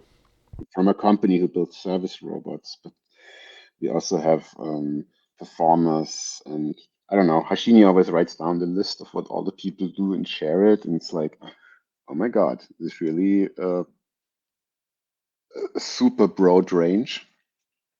And there's people from Korea So involved, cool. and from all kind of different places. And yeah, it's always an adventure to do that. But yeah, I think I'm really proud on that format, I have to say. And what we also try is to really enforce this people meet in real life. So where you may know that we had these touch designer roundtables for 5 years, and then it was a bit time we thought, well, we should bring our touch designer community and the V4 community and the cables folks and together, because they're very similar, very lovely communities, very lovely people, but each is a bit in their own bubble. And to that end, we have introduced node sessions, we call them now. So they're we had the premiere just last week, and it's still the same concept. There's 3 presentations from people from the community who talk about their work, be it software or art. Or I think the thing that's a bit special is that you don't get away with a sheer artist talk. We always also have to lift the curtain and say how it's done. And this is kind of freeing, because it kind of takes away this, oh, this is a pitch and I have to show how great I am. But we really Right. encourage people to also say, yeah, and this is where stuff really went wrong, and this is where we had this horrible client, and, because it's important for people who just start out, not only to see perfection, but also to see that Yeah. everybody, no matter how successful, how glamorous they look, they started small, they had problems, they had doubts. There's nothing super special about them except that maybe persistence. Yeah, and Anyway, and the cool what better thing, way to learn than from other people's failures? exactly, I mean, there is this excellent talk by Christopher Bauder that he did at the TD event 2 years ago, where he really very openly, it's quite amazing for somebody who runs such a big company, tells the story how they started and how the projects they got famous with were step by step so close to failure that it's breathtaking. Well, okay, let's just find another way to do it, and just wiggle themselves through. Amazing. And it's very rare that people who are so successful and so known Are share willing on to that share. level. Yeah, 100%. But it's so inspiring for everybody else. Totally. Now, anyway, so now this note session where we had a dome in Berlin who invited us. We don't really have much budget, so we're kind of depending on people say, yeah, please come and talk to us. And we had Tariq Bari, who's an excellent VJ, as we could see from some little snippets he showed, but mainly he talked about video sync, which is a plugin for Ableton, basically, that allows you to do visuals in Ableton. Wow. And that was very interesting to see how that has developed over time to the point that he would say, well, now slowly I would also use it for my own shows. So it's becoming Oh, really powerful. And we had Tamara Knapp, who is an artist and graphic designer and visual researcher, and who, has an academic background. So wow. she was very nicely talking about how she in her projects explores like materialities through all kind of analog and digital approaches, and then brings it together into performances or exhibitions. And we had like the spontaneous input from Pixel Forest. You may know Bileam and Marta, Yeah, aka of course. Electronaut and Marta Pang. And they and Ploys, they have now starting this new Studio. community space. Yeah, Yeah, it's awesome. have a crowdfunding going on.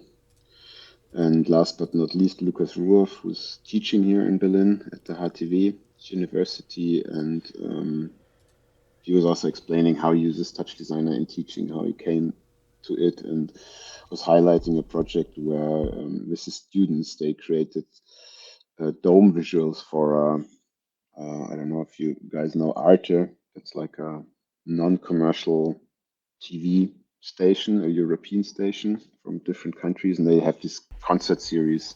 They did like a Hmm, series with concerts in a big dome, so cool. and he and the students, I think they developed hours and hours of dome content within 2 months.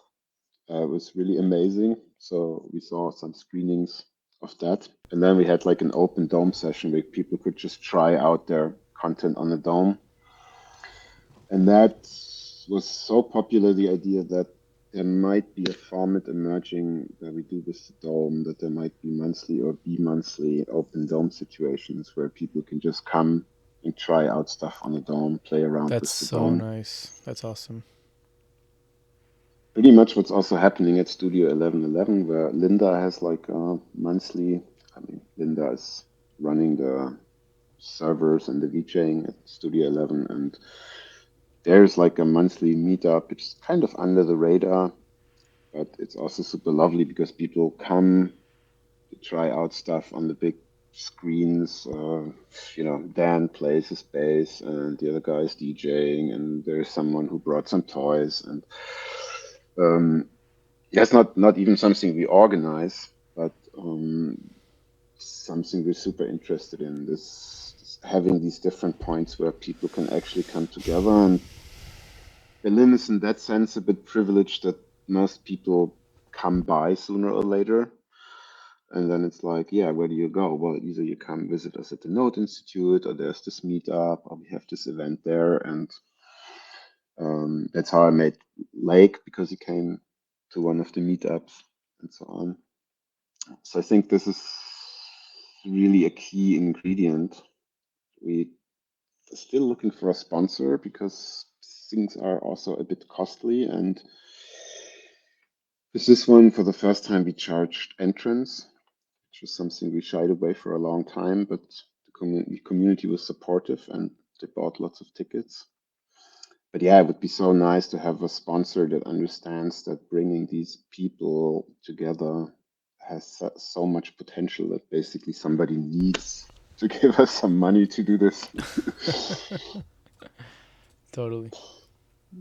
Yeah, and then the last format that I maybe want to introduce, we only did it once, also as a prototype of this new series of events, is the Node Gallery Night, which we did with Studio 1111 again, where we invited one artist, in that case Robert Seidel, who has been doing abstract video art for 20 years also. And so we had this first part where basically all throughout the room, we were screening his different videos. Hashini was doing an artist talk, talking about the background. And then we switched to a performance where Oval played Nice. live music and I did a VJ set. And then the rest was a bit party. And there we also want to explore a bit the idea of, well, how can we do these kind of things that nobody really wants to pay for, Mm, trying out that for every edition there should be a print, a numbered and signed print by the Mm-hmm. artist that we then try to sell. And so now we're thinking about, okay, what will be our next edition of that note gallery night? And the idea is always to have a gallery night and Mm. a talk night, and a gallery night and a talk night. In any case, it's about the audience in a way, about the people who come and trust that whatever we do is going to be interesting. Mm-hmm. And then, of course, they're interested in each other's. Yeah, and that's what's been going on in the last month, basically. That's awesome. I mean, so much there. So much content, so much different aspects of, community building and courses. Um, yeah, I mean, I'm interested a little bit, how you curate. I mean, I guess the beginner stuff is kind of straightforward, right? You kind of mentioned it that like you're focused on giving people the skills and ability to understand Touch Designer and take the more advanced courses. But I'm kind of interested in how you curate or approach um, the more the professional summer or the master classes. What's like the is there some sort of system that you have in place for that? Is it like more feeling or people that approach you just out of interest? Like you know, I'm always interested to know how these things get curated, really, and just in general, curation is such an interesting topic. Mm. I mean, it's curation is maybe a big word. Of course, with the Mm-hmm. professionals, it's a bit like, you see there's these topics around like lasers or DMX or what was a good example? Yeah, and then you GLSO. realize some people are just GLS, so some people are just specialized in it, or they kind of stand for that topic, or they're just really good at that topic. Then the next condition is that they also need to be kind of good in teaching. Mm. So they need to have a talent for explaining, or they need to have a bit of a history of explaining stuff. And then Mm-hmm. we always try to bring on new people. And then we have some classics, like, I mean, Stephen Buntley doesn't have like a huge Instagram followership or so, so most people don't know him in comparison to, let's say, Dan or Nimon Butun, but I know him personally, and he's just a great teacher. And it's so yeah, it's always it's not as controlled and systematic as I would like to have it. It's always kind of a oh shit no, this we have to next week we have to go online with the program because it already starts in 2 weeks, and it's always a bit of a race. But just as with the Touch Designer Roundtable, where we had so cool constellations of people that really made the evening work for everybody. And then Mm. people are like, "Oh man, God, how have you created that?" Created? No, not. I was running around desperately to find people who would present, and it just worked out in a way that it was really good.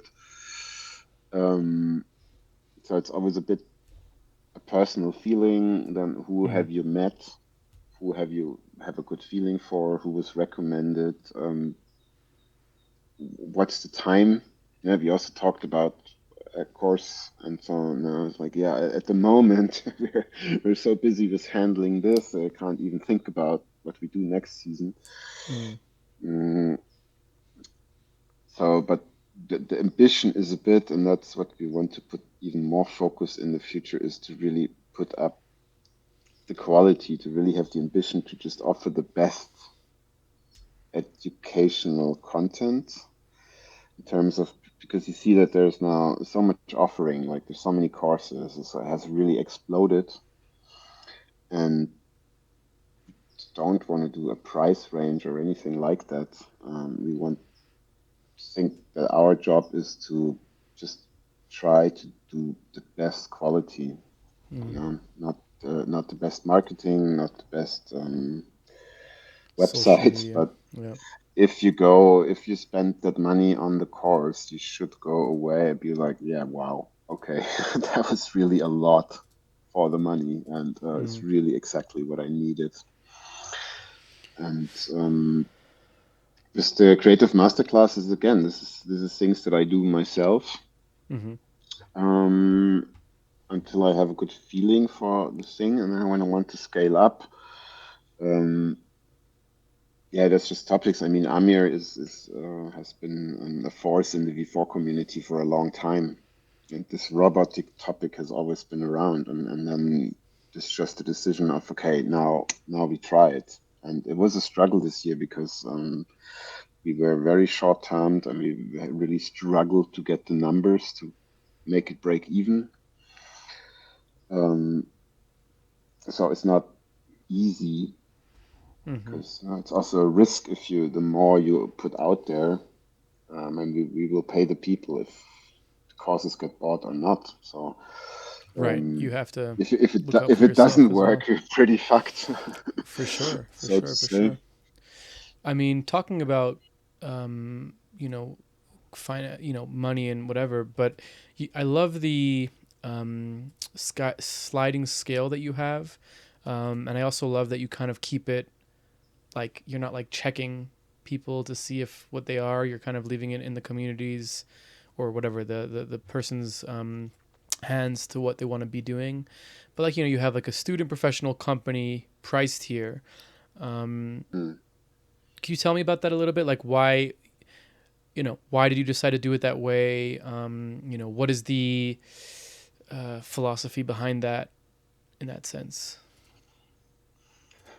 Yeah, I mean, one inspiration comes clearly from the before community. I mean, you have to say they're really very uncommercial people.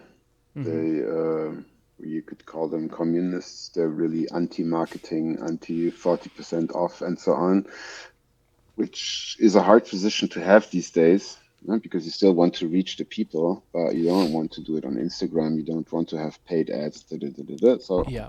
it's hard, but they have this what they call the trust model as Mm-hmm. their software security, and that is you can use it for free anyway if you don't do commercial things. And if you do commercial things, please buy a license. That's it. And it's based on the idea that we're in a small community. People really respect what the creators do, and they also see the value it brings to them. Mm-hmm. And so when they start earning money, they will buy the licenses. Of course, there's Mm-hmm. enough people who don't do it, but who cares? Like the Right. amount of work you have to put in to filter those out and to have these control schemes and so on. It's not worth it. And it's the same way we want, we just want to be sure that these courses are accessible as possible. And Mm-hmm. these prices come for, at the same time, we want to be able to pay the instructors as well as possible. Yeah. So my Yeah. ambition is always because I was very frustrated from teaching at university, where you feel like, wow, this is just not worthwhile. So we're always going to pay better than the university. That's the ambition. And to that end, we That's need to have a lower end of what the prices is, and then there's just this. Then you have to think about the globe, no? I mean, it's called student, but there's if for a person in Indonesia, right. that amount of money is huge, It's a lot huge, of huge, money. huge, huge. Yeah. Yeah. Yeah. Yeah. Yeah. For a person in the United States who's working in the entertainment industry, it's a joke because you can get that you can pay easily 3,000 for like a weekend at For LDI, sure. blah blah blah, For for sure. some For sure. software education. So what we see is that of course most people buy student, but a considerable amount of people, and there I have to say, yeah, the Americans are really good at that because I think they have an understanding for that education is worth something. And we see a lot of professional buyers from the United States. Also, the United And States then is we have just the it's the best occasional country in the company. world. Also, Stefan, it's not even. I don't know. I mean, everything is I'm just highly joking. commercial there, but It's true. there's also an understanding for that is worth something. If you look at Right. Germany, Value.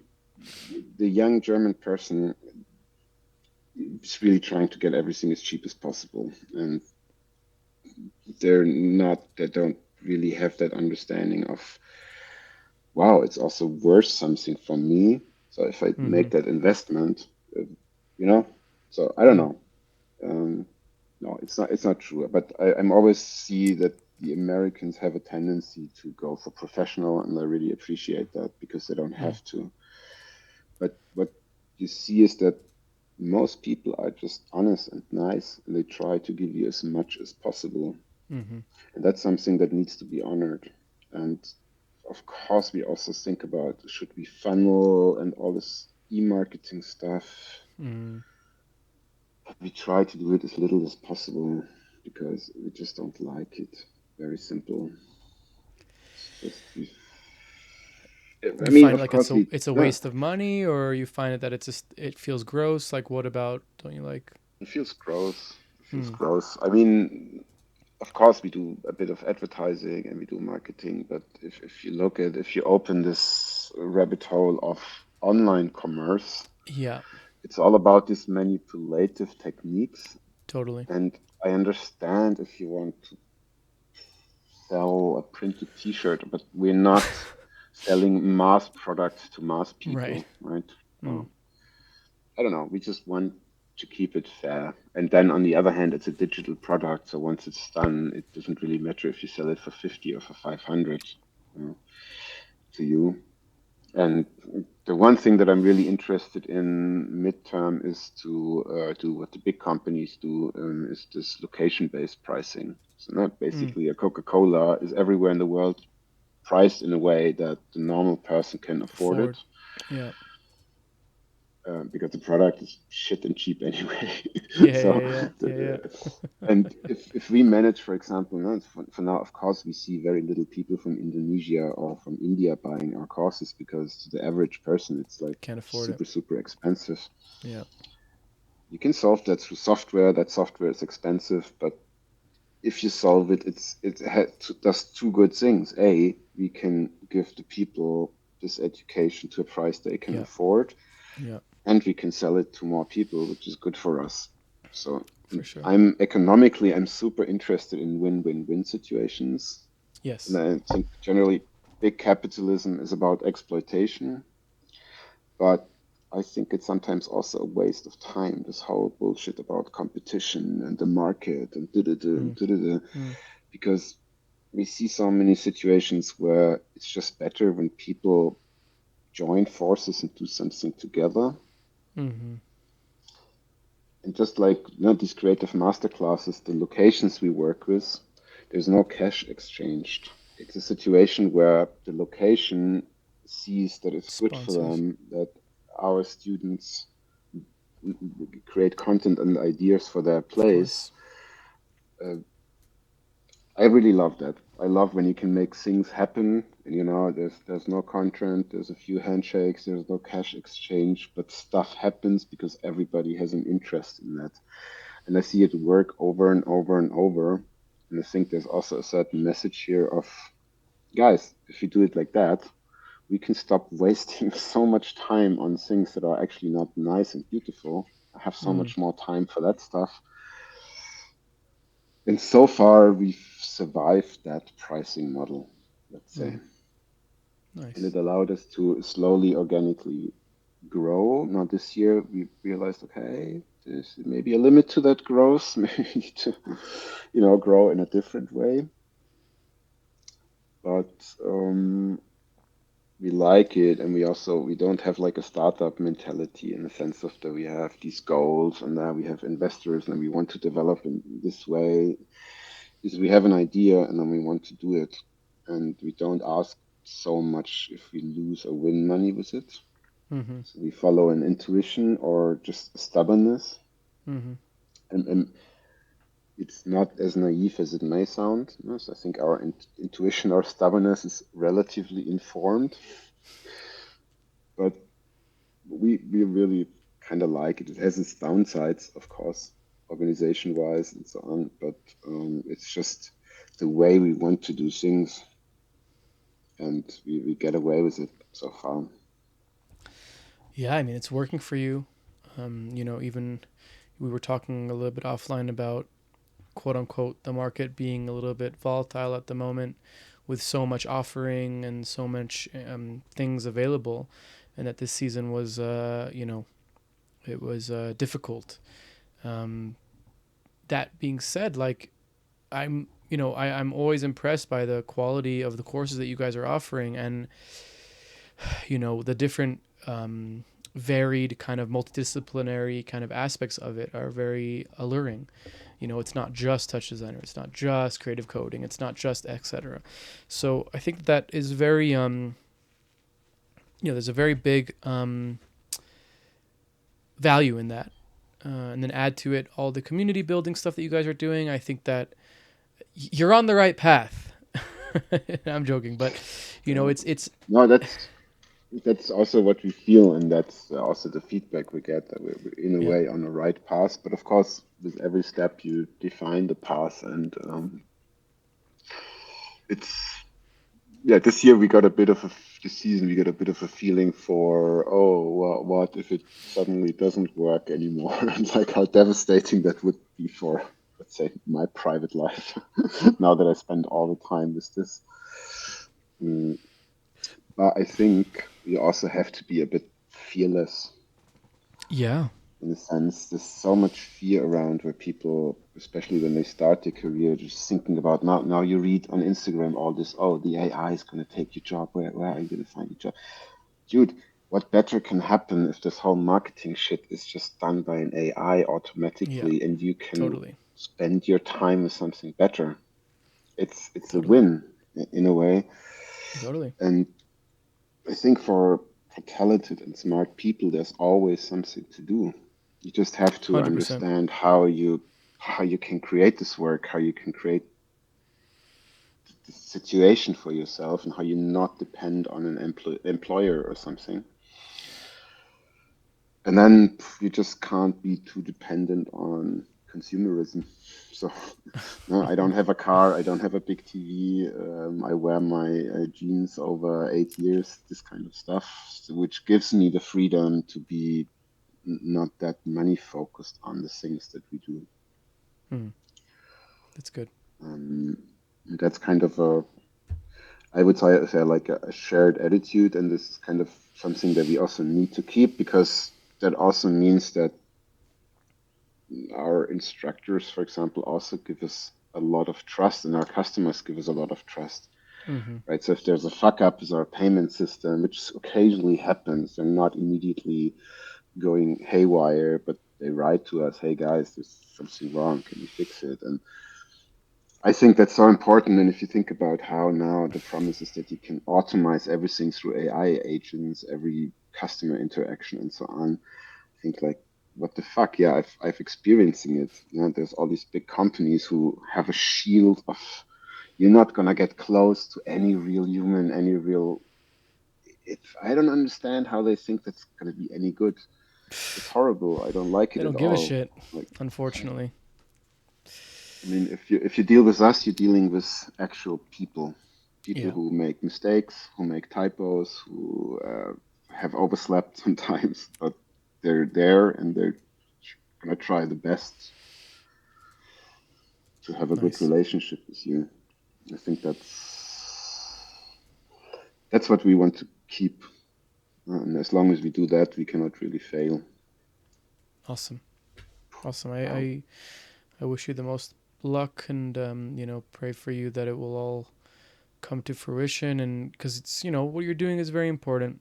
And yeah, thank you for sharing with us that. So yeah, for those interested, definitely go check out the Node Institute. I can't express enough how amazing the courses are there. I'm already signing up for some of the summer courses. That touch designer, the power of pops one for me is like for sure. I've been trying to learn pops on my own for a few months now, and every time I try, I get so depressed that I can't wrap my head around it. I need some help with it, so I can't wait for that one. And yeah, I mean, there's just so much stuff going on there. If you're in Berlin, if you're in Europe, if you're around the area, go check out when they have meetups. Go check out when they have community events. Hopefully I'm gonna be joining one of the community events in June, just as, just being there. So yeah, definitely look All Things Node Institute. Yeah, just drop us a note and come visit for a coffee if you're not super busy. We're also always super happy to have the internationals show up. It's For always sure. super nice if suddenly the doorbell rings and there's like some person from really far away um, Hell yeah. wanting to connect. I wanted to jump into you have this sentence that goes again and again in your bios and your about sections, and it's the narrative potential of abstract imagery. That is Mm. such an awesome sentence. I think as an abstract artist myself who really wishes I could have more narrative in my visuals.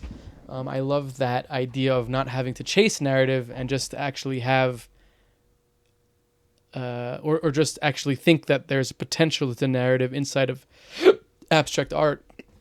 Mm. It gives me a little bit of power. So yeah, I mean, what does that mean to you, and kind of where did that idea come from? Yeah, also a bit from this. Yeah, I'm not educated as an artist. I have difficulty to define myself as an artist. I'm more of a designer, but when we did these visual experimentations with the glitch and so on, mm, I just think there is something that, um, I mean, you feel that it's very important in the moment that you're doing it, Mm-hmm. playing with these forms and colors and motions, and there's an audience that receives it. I mean, especially in a VJ like rave situation. Maybe it's very esoteric to think that, but I feel like there is a moment that you create which is live, which is you doing something live, the DJ, the Mm-hmm. performers are doing something live, the audience is dancing, we all create this moment together. And there is an exchange, and if you do it super passionate and you're super in it, that energy will somehow transmit. And if you're super bored and you're not interested, then it will not have the same quality.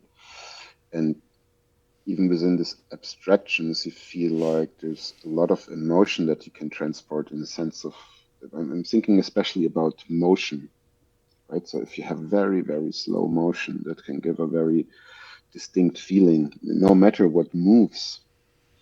Whereas fast motions or fast cuts are something completely different. And these things tell things, Mm-hmm. but they're not. And I mean, it's also this. Am I being bad because I'm not bringing a positive message because I'm bringing a Mm-hmm. no message? But then you Mm-hmm. realize, wow, every media around us is trying to sell something, is trying to bring some message home, has an agenda, and there is something important in not doing that. But it's still a message, right?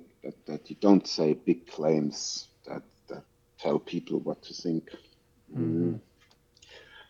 And then there's the whole idea of drama or dramaturgy that if you have a conflict, and that can be a very simple conflict like black and white, light and darkness, fast Mm-hmm. and slow, the, the way you stack these things into time, they do something with the perception, with the state of the audience. And like often in art, I think you can communicate things without even knowing exactly what these things are. And maybe one sentence that I also use sometimes to describe what I do is I try to make holes in reality. And reality is Mm-hmm. this gruesome, constructed thing that's full of fear and limitations.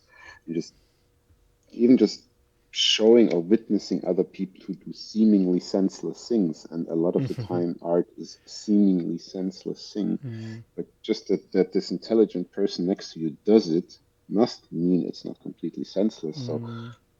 you're well off to put some attention to that and think about why are they doing it? What are they doing Mm-hmm. there? And it's already an alternative to look at all these very clear, very predefined things. So something along that lines. Um, I mean, with the sentence. So in a way, it's a bit of an excuse But on the other hand, it's an excuse that has been thought about, and turns out it's actually also not an excuse. It's quite legit to say, yeah, I don't want to put like big bold messages out there. I mean, this season I was quite enjoying in the artwork just to combine different noises to make this colorful stuff. And with just intuition, and maybe it's not the greatest design, but I feel it still has a message in its colorfulness, in its like, oh, I'm really just noise, and kind of also this simple pleasure of what better thing to take to communicate like a creative coding thing than just noise, nothing Right. but noise, you know. Right. Right. Right. Right. Right. And the more you deal with it, the more it also tells you something. I don't know. That's Well, how I feel about the abstraction. do you think intention has a role as well? Like the intention of the artist, even the intention of the observer?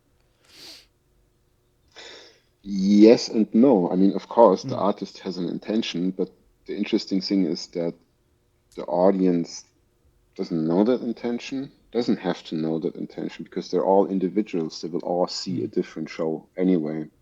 Mm. And very often in the olden times when I was like really, stressed, I didn't get my stuff really finished before the show. I was feeling that was really horrible. I was suffering. I went out and then all these different people come up and they're like, "Oh my God, that was so good!" And this moment, and you think like, "What You're the like, fuck you ah, talking about? That was yeah, it horrible." sucked. Yeah.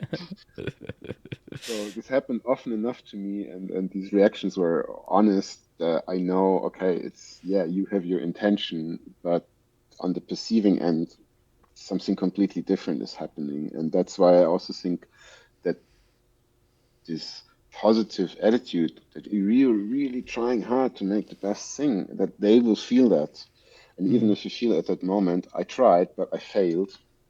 They don't have to feel like that.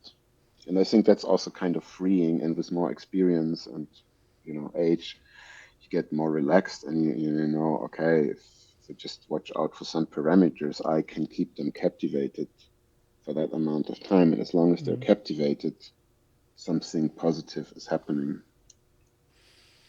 Interesting. And it's a lot Interesting. about Yeah. how you stack things in time and how you create situations, I think.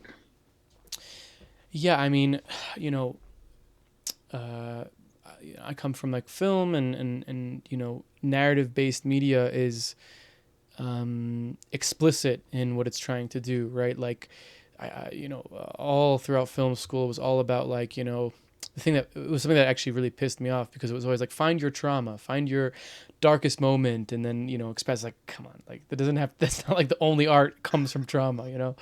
I love that old art school mentality, but it did show me kind of an idea of like how to take an emotion or a feeling and like abstractly show that, right? Because if I just show like a character crying, then obviously, but what if there's like a metaphor behind the character's motivation, or there's a metaphor in the subtext? There's a subtext is like a huge part of film, where it's like you're saying something but you're meaning something else, or you're showing something but you're actually meaning something behind it or under it.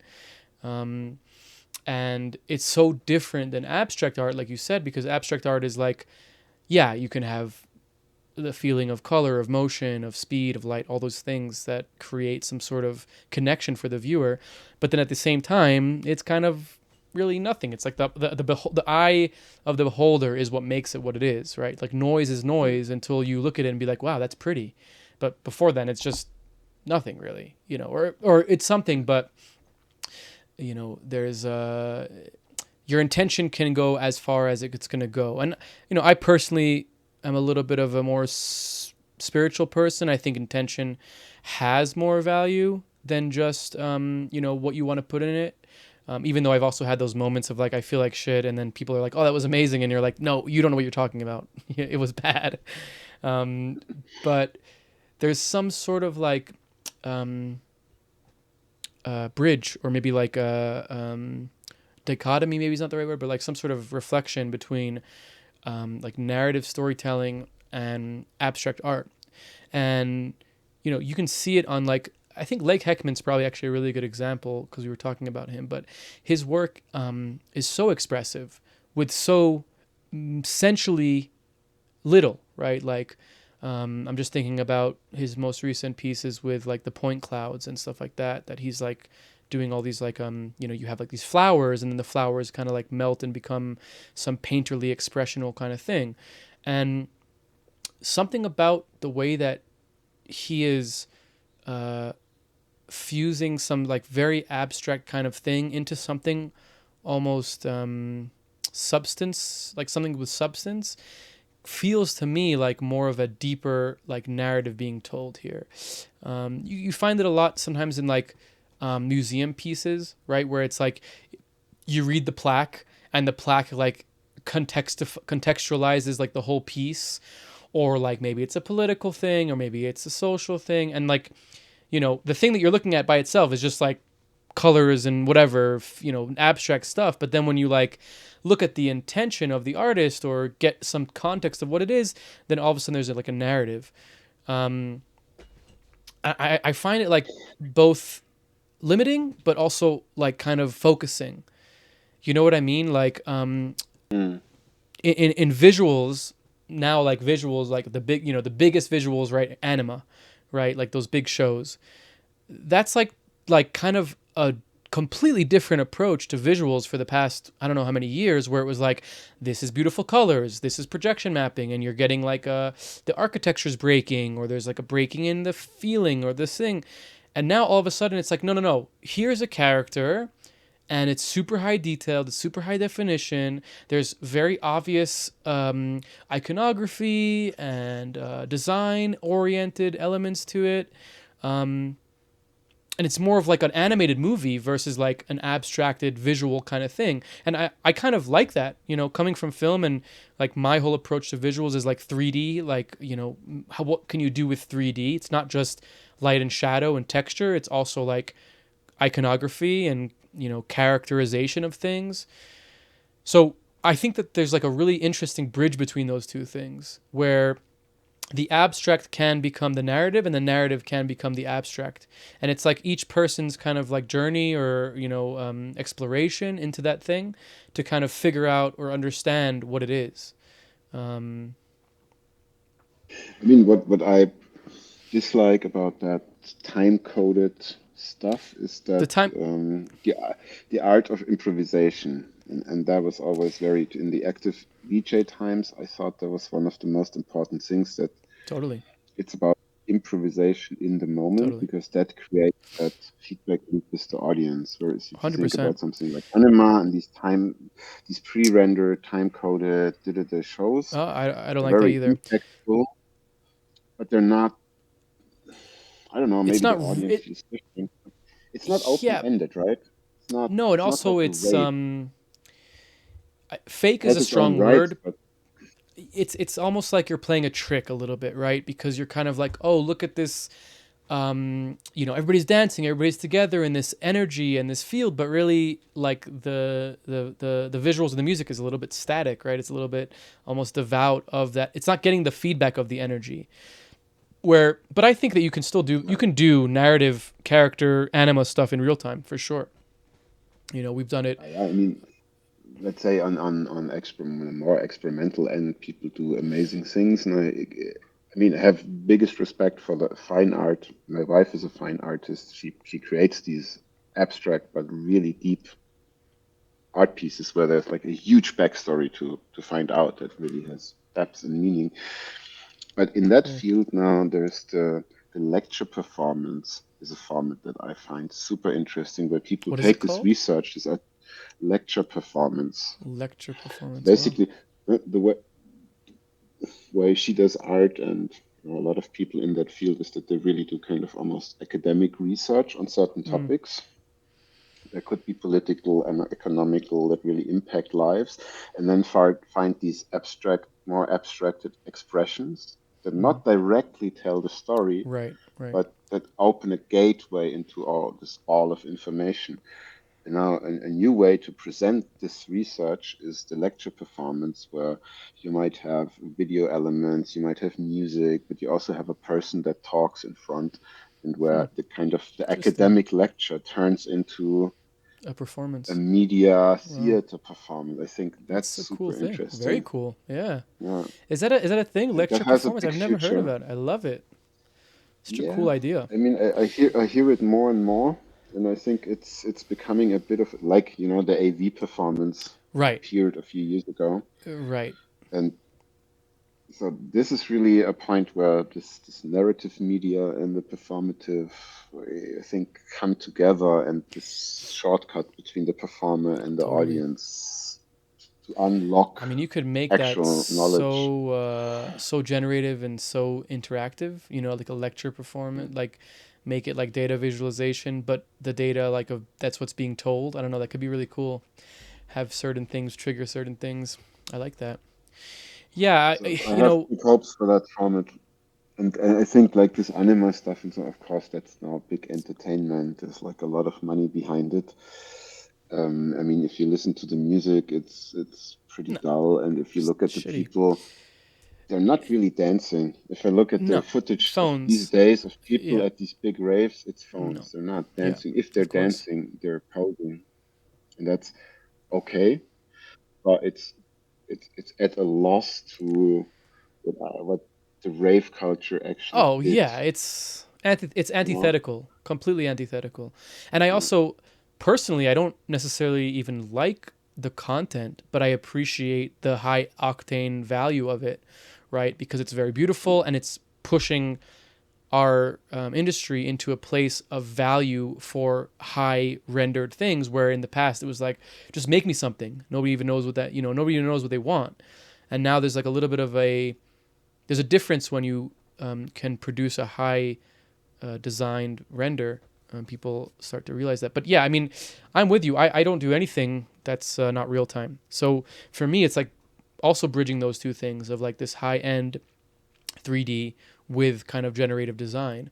But I guess really, I think, and I'm gonna do what you usually do of bringing it back to a positive place. But really, we're in a time where there is so much cross pollination between different medias and different types of like I don't know expressive like ideas or expressive creativity, like just creative expression that you see like things like you're saying the lecture performance or AV performance is becoming norm. Like you have AV performances in Vegas, that are like becoming resident performances of just like an artist and playing music and having visuals. Like that's unheard of, and so the Sphere a good example as well. So it's I think it's a really crazy time to be in this field where especially where when you're in the part of the field that is kind of dealing with the cross pollination, like a tool and an environment like Touch Designer, where it's like that the whole point of it is like take this, take that, take this, take that, now put out something else, or whatever, put out them all together, like, and this and that could be anything. It could be a guy talking on stage, it could be a person playing music. So having that ability is like a superpower almost. It's like a intermediary kind of thing where you can really the sky's the limit in that sense. There's no one way to do visuals or one way to do AV performances or one way to do look, you have the robotics people coming in and doing robotics pre-visualization and training. Like who would even think that that would be something that would be connected to our world of art, but it is because it's beautiful and it's connected to data and some sort of visualization of that data. So it's a cool time. It really is a cool time. Yeah, and I think it's important that art still plays a role in these technical explorations, because otherwise they're only circling around maximizing profit or something like that, and that is it's just not enough. And you need art to, yeah, I think it's just super important, and a lot of people on the economic side of things forget that if you look back at Rome or blah blah blah, all the time. You always look at the art. You never Mm. look at like, oh The wow, this guy had economics. so many sesterces. That was really amazing. Fuck him. Nobody knows his name. You know the artist that they paid to That's put so something to true. life, and that's That's so true. That's so funny. Wow, that's a good point. Yeah, I wonder because if it like in keeps 100 years in meaning. the future, are they gonna remember, whatever, Elon Musk, or are they gonna remember Greg Hermanovich? Probably both, but let's hope Hmm. that it's interesting. I wanted to talking about actually economics and business, um, and touch designer. Actually, we just mentioned Greg. You know, you have probably a really good take on this, and I'd love to hear it. Um, I often, and I'm not going to name anything, but I often have a lot of, let's call them arguments or disagreements with people about the ethics of certain software companies and certain, you know, fucking monopolization of the software, the software industry, or even just like weaponization through marketing and through, clout. So touch designer is obviously not in that realm because of I think the ethos or maybe the ideology of the creators and kind of maintaining that. They had many opportunities to be bought by different companies, and they had many opportunities to sell out and become some whatever, like, bullshit vaporware thing. Um, they also probably had many opportunities to scale and become a really big company and, hire hundreds of people and get funding or whatever the fuck. But they always stayed in this very, you know, uh, I don't know what the right word, but maybe, like a humble or like, you know, uh, kind of like a authentic space of like this is what this thing is, and you can use it or not. That's totally fine, and I think it's paid off for them. Okay, it's been like 20 years, but now they're a very successful company.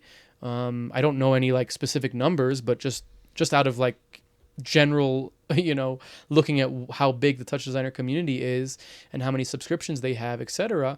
They're obviously and rightfully so making a lot of money. So I guess my question is like, what is your take on this idea of like making something for profit? You kind of mentioned it before with the Node Institute, where it's like more about other things and not just about like making money.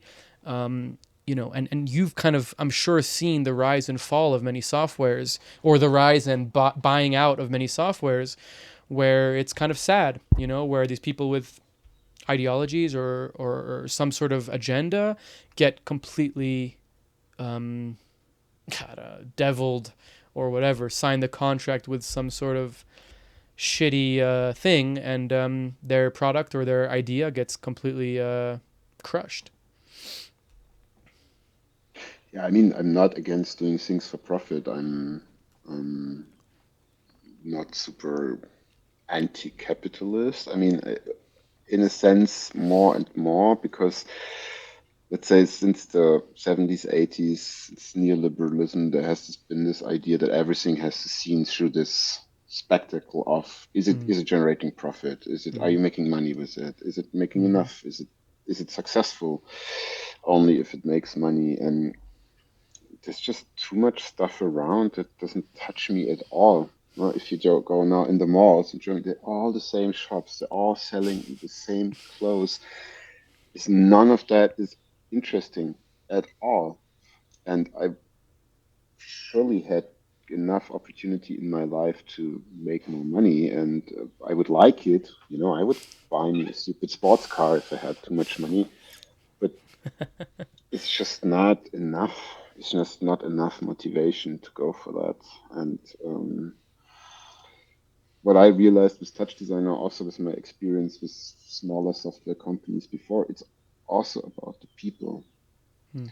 And with Touch Designer, there's like a distinct family feeling around the Mm. people. They're all characters, and Totally. they're cool to be around, and I kind of know them and I trust them, and Mm. that is super important with Adobe. I don't know anybody. I don't trust them, and I don't have any emotional relation. And as soon as I can leave it, I will leave it laughing, Mm. happily. Yeah. As soon Oh, as I I did. can leave It's worth it. Instagram, I will leave it laughing. There's just no great intentions behind it. There's no Mm. love behind it. Not enough, I think. Of course, nobody wants to go bankrupt. No? Now that basically Node Institute is my full-time job, of course, I need to make my income through that. I'm not saying that's bad. I want that, but it will not be at the forefront, because if it's at the forefront, well, if you really want to make money, then go working in a fucking bank. That's all Right. they do, right? It's so You want to easy. make money, go to work at a Like, bank. It's sage yeah, advice. there's jobs where it's like super easy to make money, but I mean, this is also pain money to a big degree. And then these people, they need to go to yoga retreats and need to do all kind of Do hobbies, and ayahuasca. need to buy expensive kitchens and have Apple watches and blah blah blah blah blah to fill the void, Yeah. because what they do is actually, I don't know. Exploitive. Negative. I think it's a no, that you mentioned, of course, touch designer could have sold out a lot of time, but why? Like Greg and the people around him, they're living the life. I don't think that they could imagine a better life for themselves by having more money, because it wouldn't buy them what they already have. Yeah. Mm. Beautiful. I could need a bit more money, but still, the things that I enjoy about what I'm doing, I don't think I couldn't buy them for money. Totally. Totally. And the things that I can't buy because I don't have the money, I'm not missing them desperately. Hmm. So I don't know.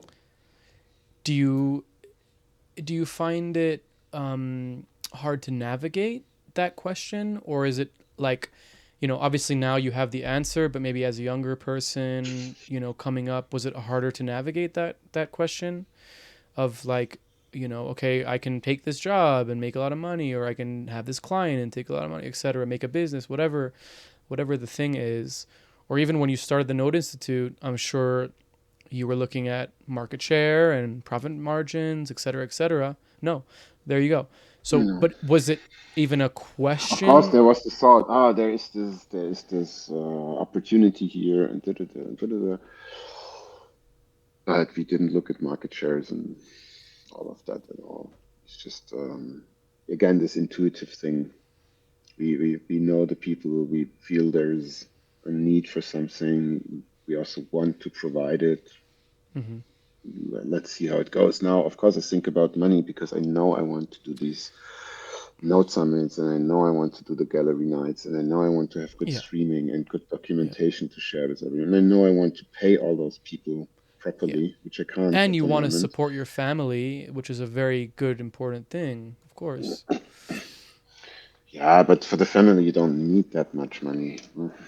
I feel like, Tell it to my okay, family. yeah, No, I'm joking. I'm joking. my kids Tell it to my wife. should have good clothes, good food, but it doesn't need a PlayStation or something like that. That's fine. He can do, he's going to art exhibitions all the time. That's the luxury. I don't know. Of course, it's been always a topic. It's still a topic. I have to think about money way too much, but I'm relaxed enough now to know, A, it's not your main motivation. Otherwise, you would be in a different situation. And B, I'm over 50 now, and it's kind of this, oh, Oh, it went okay so far. So right. I'm gonna, Continue. the rest of the years are gonna be fine. And when we're old, then we're all miserable anyway. And then it also doesn't matter so much if you have shitloads of money or not. And all the Mm. statistics tell you anyway that more money doesn't make you more happy. No, more money, more problems, baby. For Mm. sure. Yeah. No, I couldn't agree more. I think money is a very strange motivational aspect of things, even though it is uh, it is a driving force for lots of people, including myself. I mean, I have many opportunities where the monetary exchange is so valuable to my life that whatever the actual substance of the thing is, I don't really care very much. But I will say that very often, more often than not, after that experience, the money goes away very fast, and the feeling of like, oh, I just wasted a few months on something remains. So it's this kind of, you really have to like gauge it for yourself and your positional, where you are in your life. And there probably Yeah, is, in the end, what brings you joy and what brings you kind of security? And if you think yes, about it, if security, you do something that brings you joy, mm, that's already something valuable. you couldn't buy for money. And then the Yeah. security, I think, also comes from this understanding that you could put yourself in positions where you can make a living, and they can be very different, and they're based on your experience and your Yeah. person and your skills. And Totally. I'm very happy about this, that I'm not depending on an employer. Yeah. And I know lots of people are very happy with that situation. Yeah. To me, it feels like that's something that I always wanted to be, to be my own Yeah. unit. Self-sufficient. Yeah. Mm. It's interesting. I've always, what my new thing now is, or my main new things now are security, like you said, of like depending on an employer or a client. Like I would rather have a retainer with somebody where I would make a lot less money than I would if I would just like, sell my days as a freelancer. But I know that it's coming in every month and that I'm secure and safe with that thing. And it's a switch that only has happened to me like since I had a kid, really, the past 2 years, where it's like this, the living from month to month and being a little bit more okay with totally choosing the things that align with me spiritually, or that make me feel good, have shifted a little bit into like, okay, well, I actually need to do A, B, I need to provide A, B, and C for my family. Now, obviously, I don't want to go and get a job at some bullshit place, and I'm very happy with the job that I have now because I have a lot of freedom and I align with the ideology and ethos and agendas.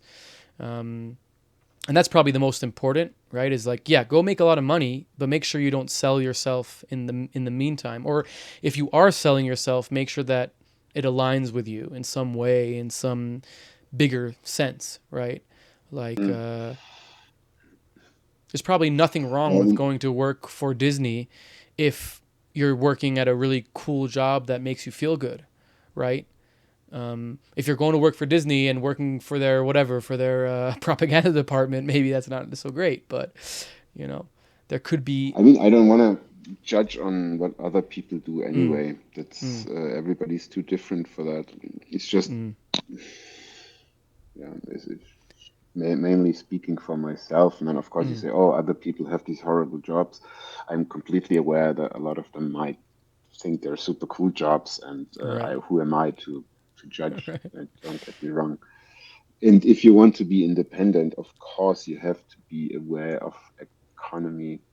But I think mm, there is a benefit of not having it at the forefront, because what I mean with security now is maybe more mm, the network that we're building, the Mm, people that I have the privilege to know.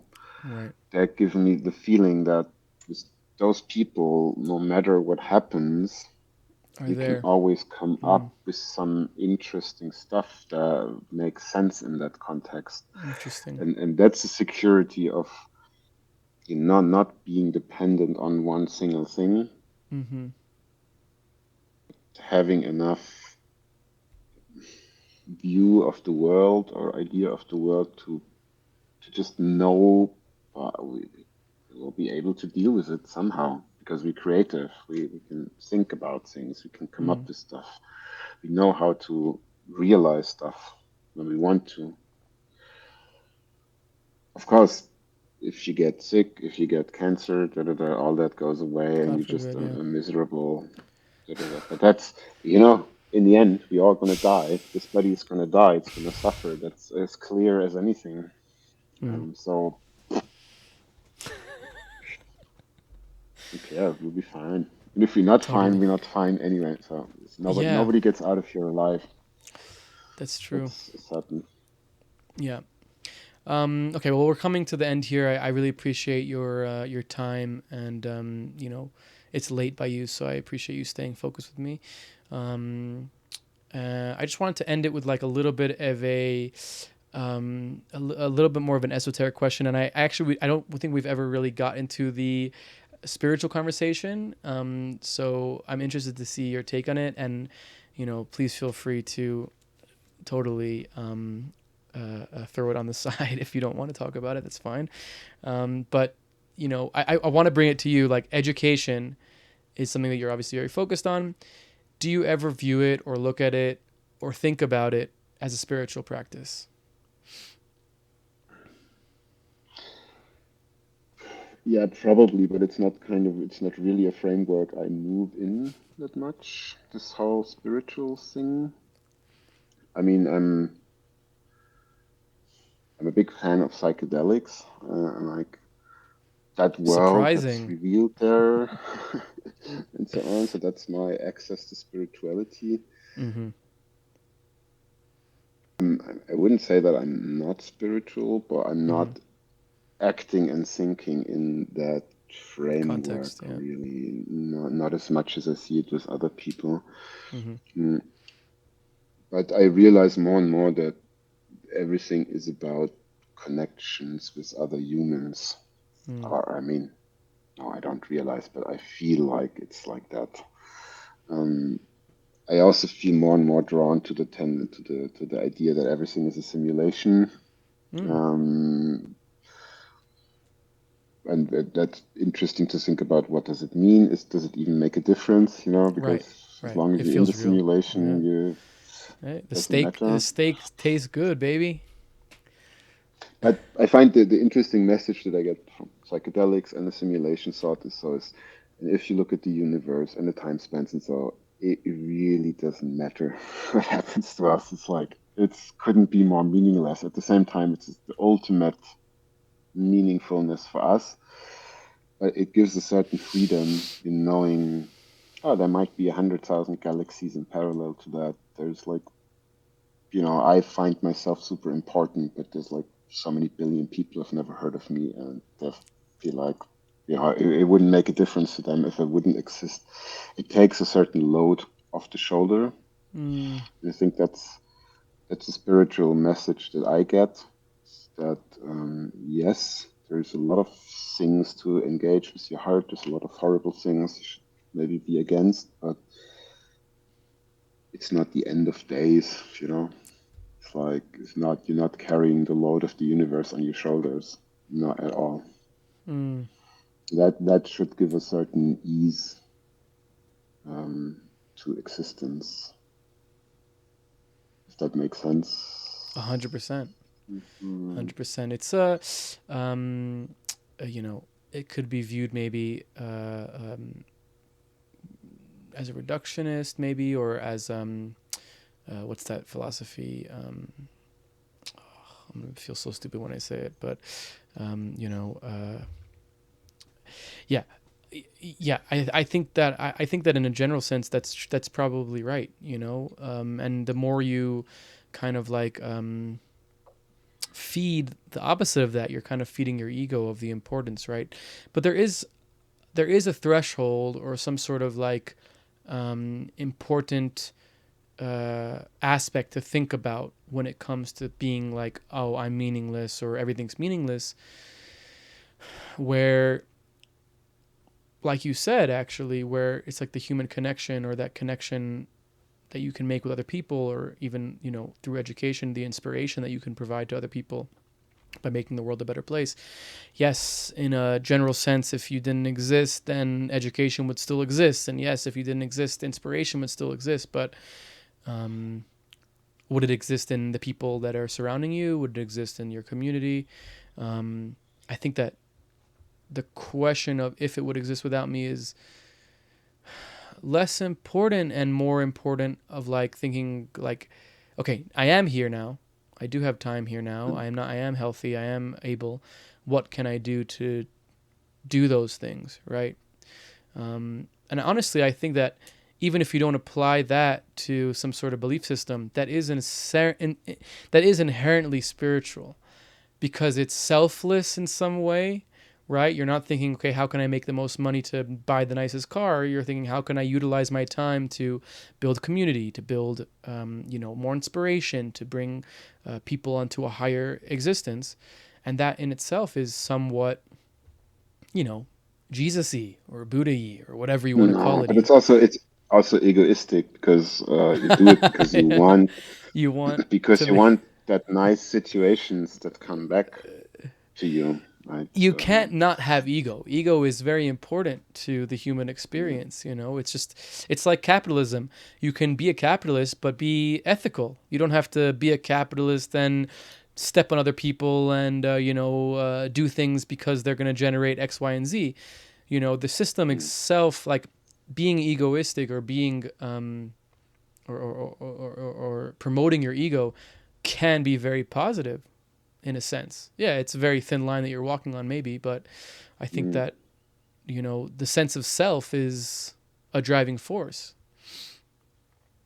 Yeah, but I mean, I'm not interested in belief systems, to be Mm. honest. I mean, I Mm-hmm. grew up a bit Catholic. Mm. I'm just, it really doesn't make any sense to me, these belief systems. It's really interesting to look into all kinds of religions and all kinds of theories people have and da da da. But I mean, the essential unit is doubt, I would say. Like, is it really like that, or could it be like Mm. that, or is it maybe all these things at the same time? You know, Right.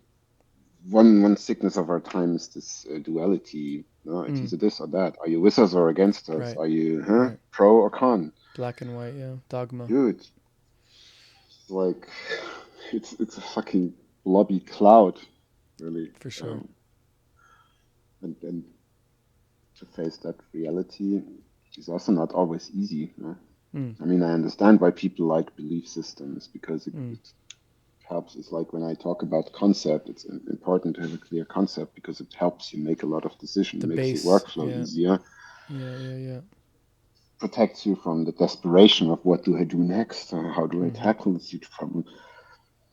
So I can see how you would want to apply something like that to your own life, but like most of these systems are again also just there or manipulated to give someone power or to give Totally. someone an income, Totally. da-da-da, and no, I don't. There's occasionally something I pick up from Instagram which I find inspiring.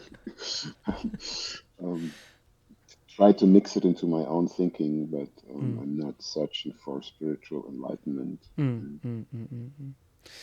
Interesting. Interesting. Yeah. Like you said, psychedelics give you a little bit of a view into the quote unquote spiritual, and spiritual has like a very big baggage to it. It's probably not the right word to really use in this context, but there's something bigger, right? Or something else, or something Mm-hmm. different.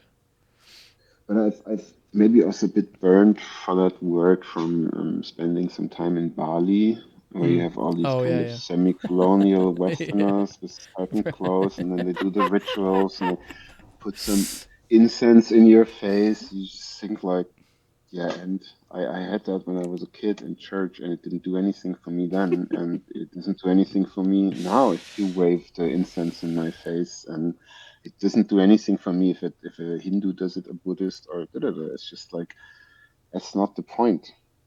I like rituals, yeah, but Mm. I don't know, very ambivalent. I'm fascinated by the stuff, but Mm. it's Intellectually, like, or some way. Yeah.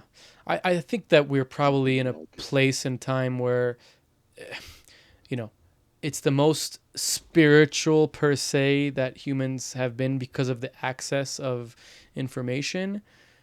Like ayahuasca is like mainstream. Like, who would ever think that some, super specific medicine from the Amazon would be like something that's talked about in Hollywood and all over, like, media. So in that sense, it's probably like interesting, or I don't know if it's positive or negative. You'd have to ask the people from the Amazon, but it's interesting Sorry, please. What I thought was interesting, I didn't even read the whole article, but it was a thing in the Guardian, a long read, where the guy said, well, there's always this narrative of, yeah, the people in the Amazon, they have been using these drugs for thousands of years, and da da da. And he did some research, was like, no, actually not. This is like not 300 years old. There's no Mm, proof of anything before that. It's just mm, something that the Westerners kind of like to think about it. And interesting. then also the people in the Amazonas kind of told them that because they were kind Mm-hmm, of looking for that truth. mm, But then mm-hmm, if they mm-hmm. look for actual evidence, it's like all of this may be very young. Well, And that a is an lot of that, interesting thought. yeah, but a lot of that you have to remember is like like colonialism, removing like history and destroying evidence of things like that. A lot of it is. You do have Yeah. lineages. You do have lineages that go thousands of years into the past. I don't know about ayahuasca specifically, but I could tell you for a fact like there's Andean traditions in in South America that have been working with um, San Pedro cactuses for thousands of years. Like they have lineages that can go back that far. And then also like the the I can't remember her name now, but the mushroom lady who brought mushrooms to the west. What's her name? Anyway, yeah, there definitely probably is lots of traditions that are newer, but I mean you can't it okay, even if so, why does that matter? Just out of interest.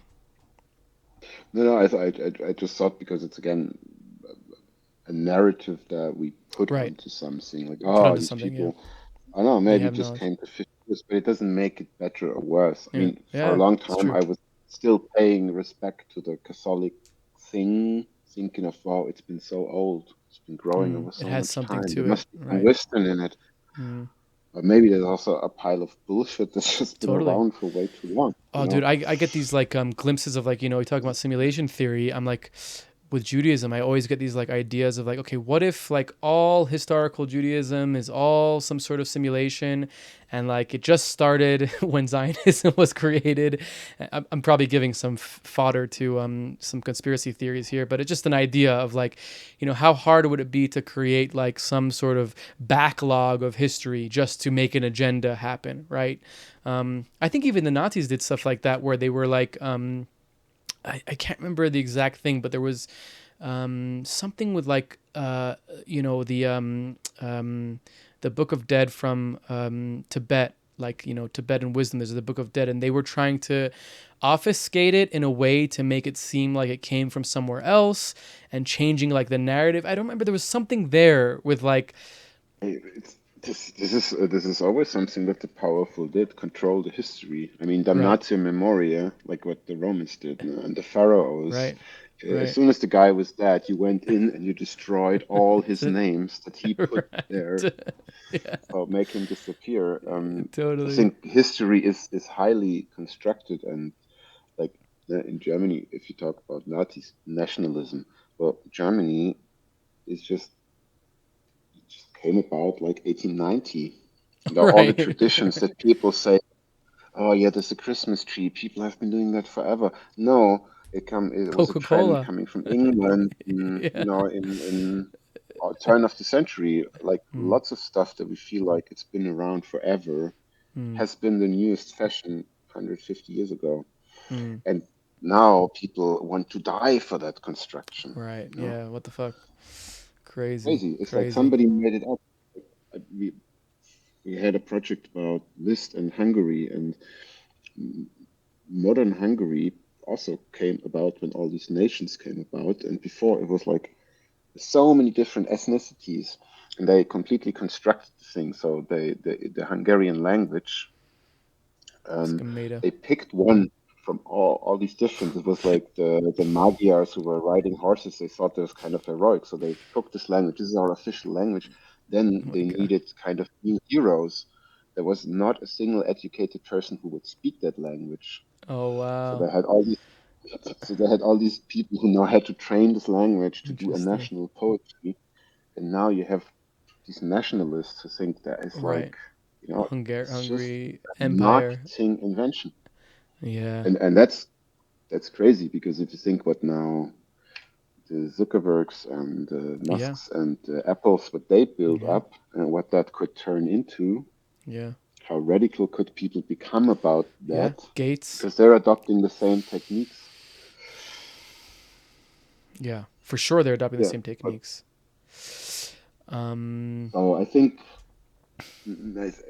I was kind of referring to old things as being something very valuable and they should be mhm. protected. And now I feel much more iconoclastic, like, no, fuck Mm. it. Let's reinvent the wheel. It's not helpful what people thought 2000 years ago. Mm.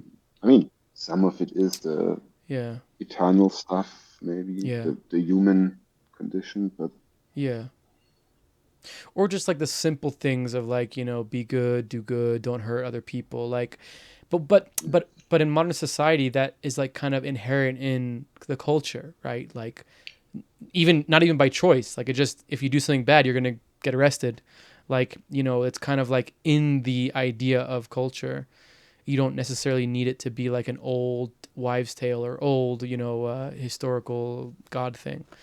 Whereas probably back then you did, right? Like back then, I would imagine that you needed to have some sort of iconography or some sort of like connection to something esoteric that was scary in order for people to maybe fall in line or not do bad things.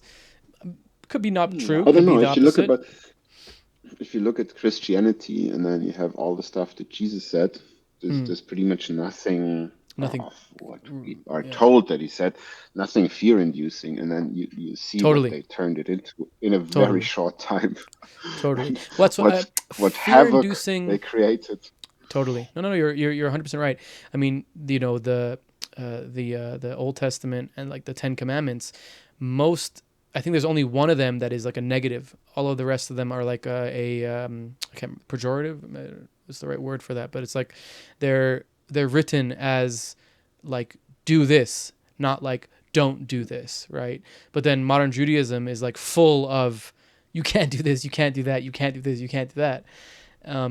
So yeah, I mean that's just like inherent. But I do mean that like maybe you did need a Ten Commandments or you did need a person like an icon like Jesus to go around and say, do like this or be like this because maybe people were less inclined. And I don't know. It could be my modern brain thinking that I'm better than the old people, but there is that idea that like we're in a better time than we've ever been in, even though we have all these wars and nuclear weapons and there's tons of people dying every day. It's still quote unquote better than it's ever been, right? Isn't that like an idea that people kind of espouse? I do, yeah, it's the idea of progress, which is Yeah. also a powerful narrative, and has also Yeah. been started to get challenged a lot True. in my lifetime, but True. in my parents' lifetime, that was still like a big promise of everything is better. Yeah. I don't know. Well, let's try and bring it back and close it up. You're good at that. Um, and we can, yeah, we've been going on for a nice amount of time here.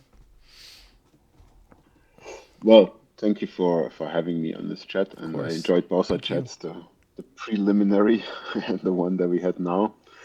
I hope it wasn't too boring for people that we didn't zoom around Definitely patches not. and patches so much.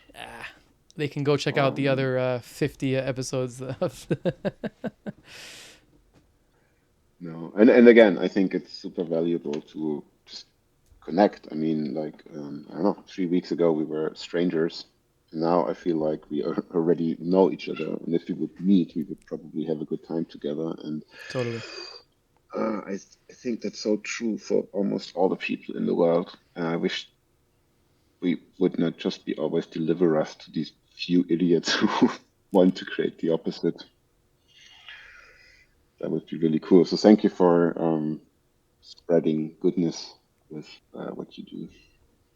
Thank you for appreciating it, and thank you for your time. And yeah, I hope that the world.